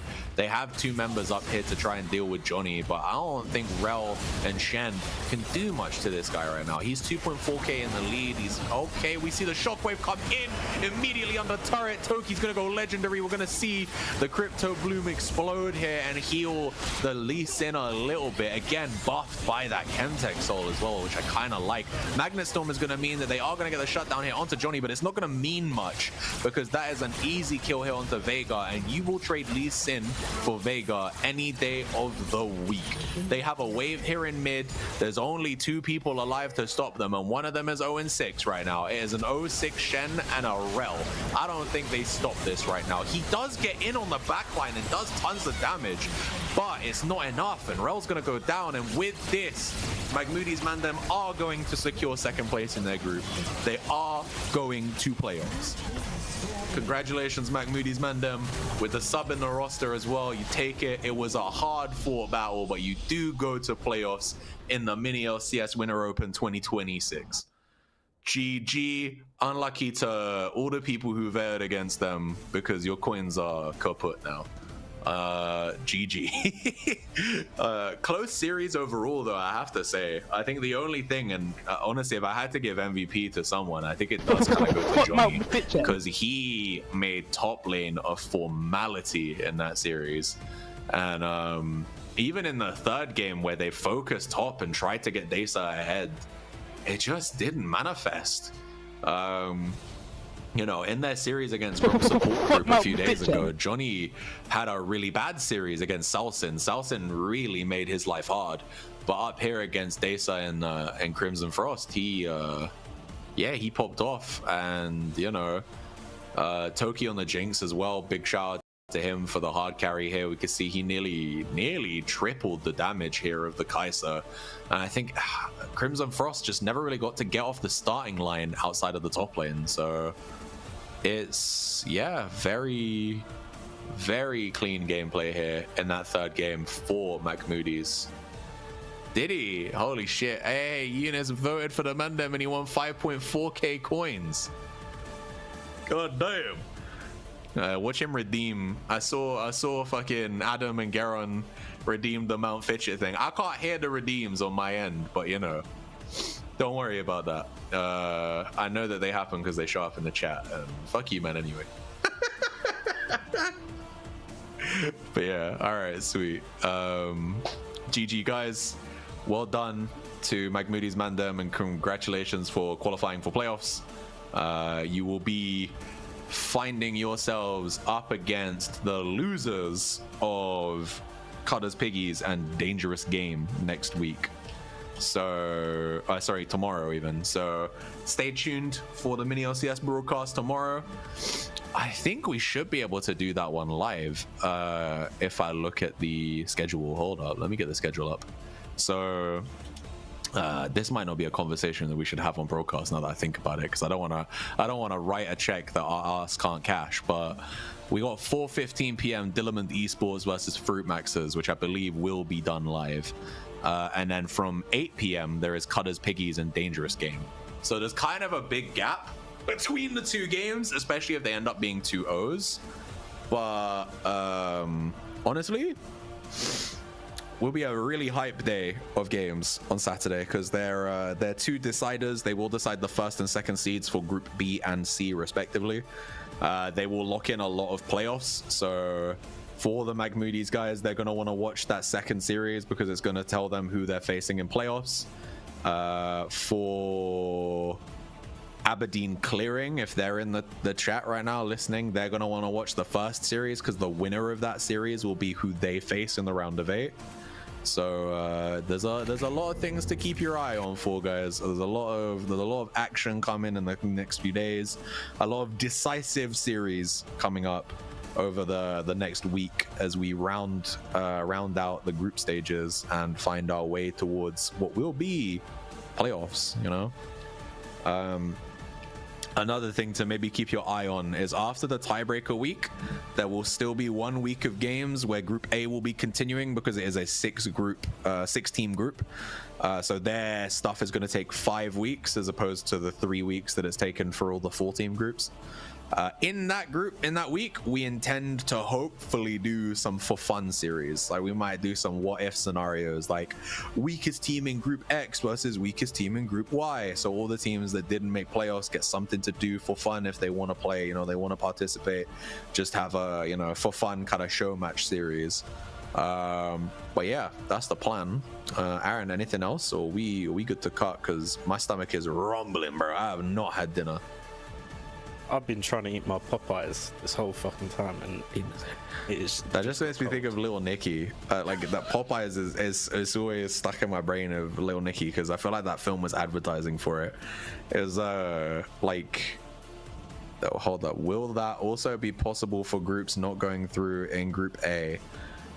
You guys will still have games to play at that point, but if you want to double up your games, you're allowed to do that. That's not a problem, but.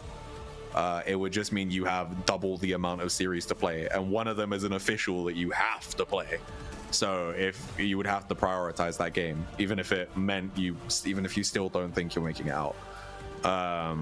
Although I believe the Cooked Kitchen, even though you guys are now 1 and 2, there's still every chance you guys make it out. You still have 2 series left to play, I believe.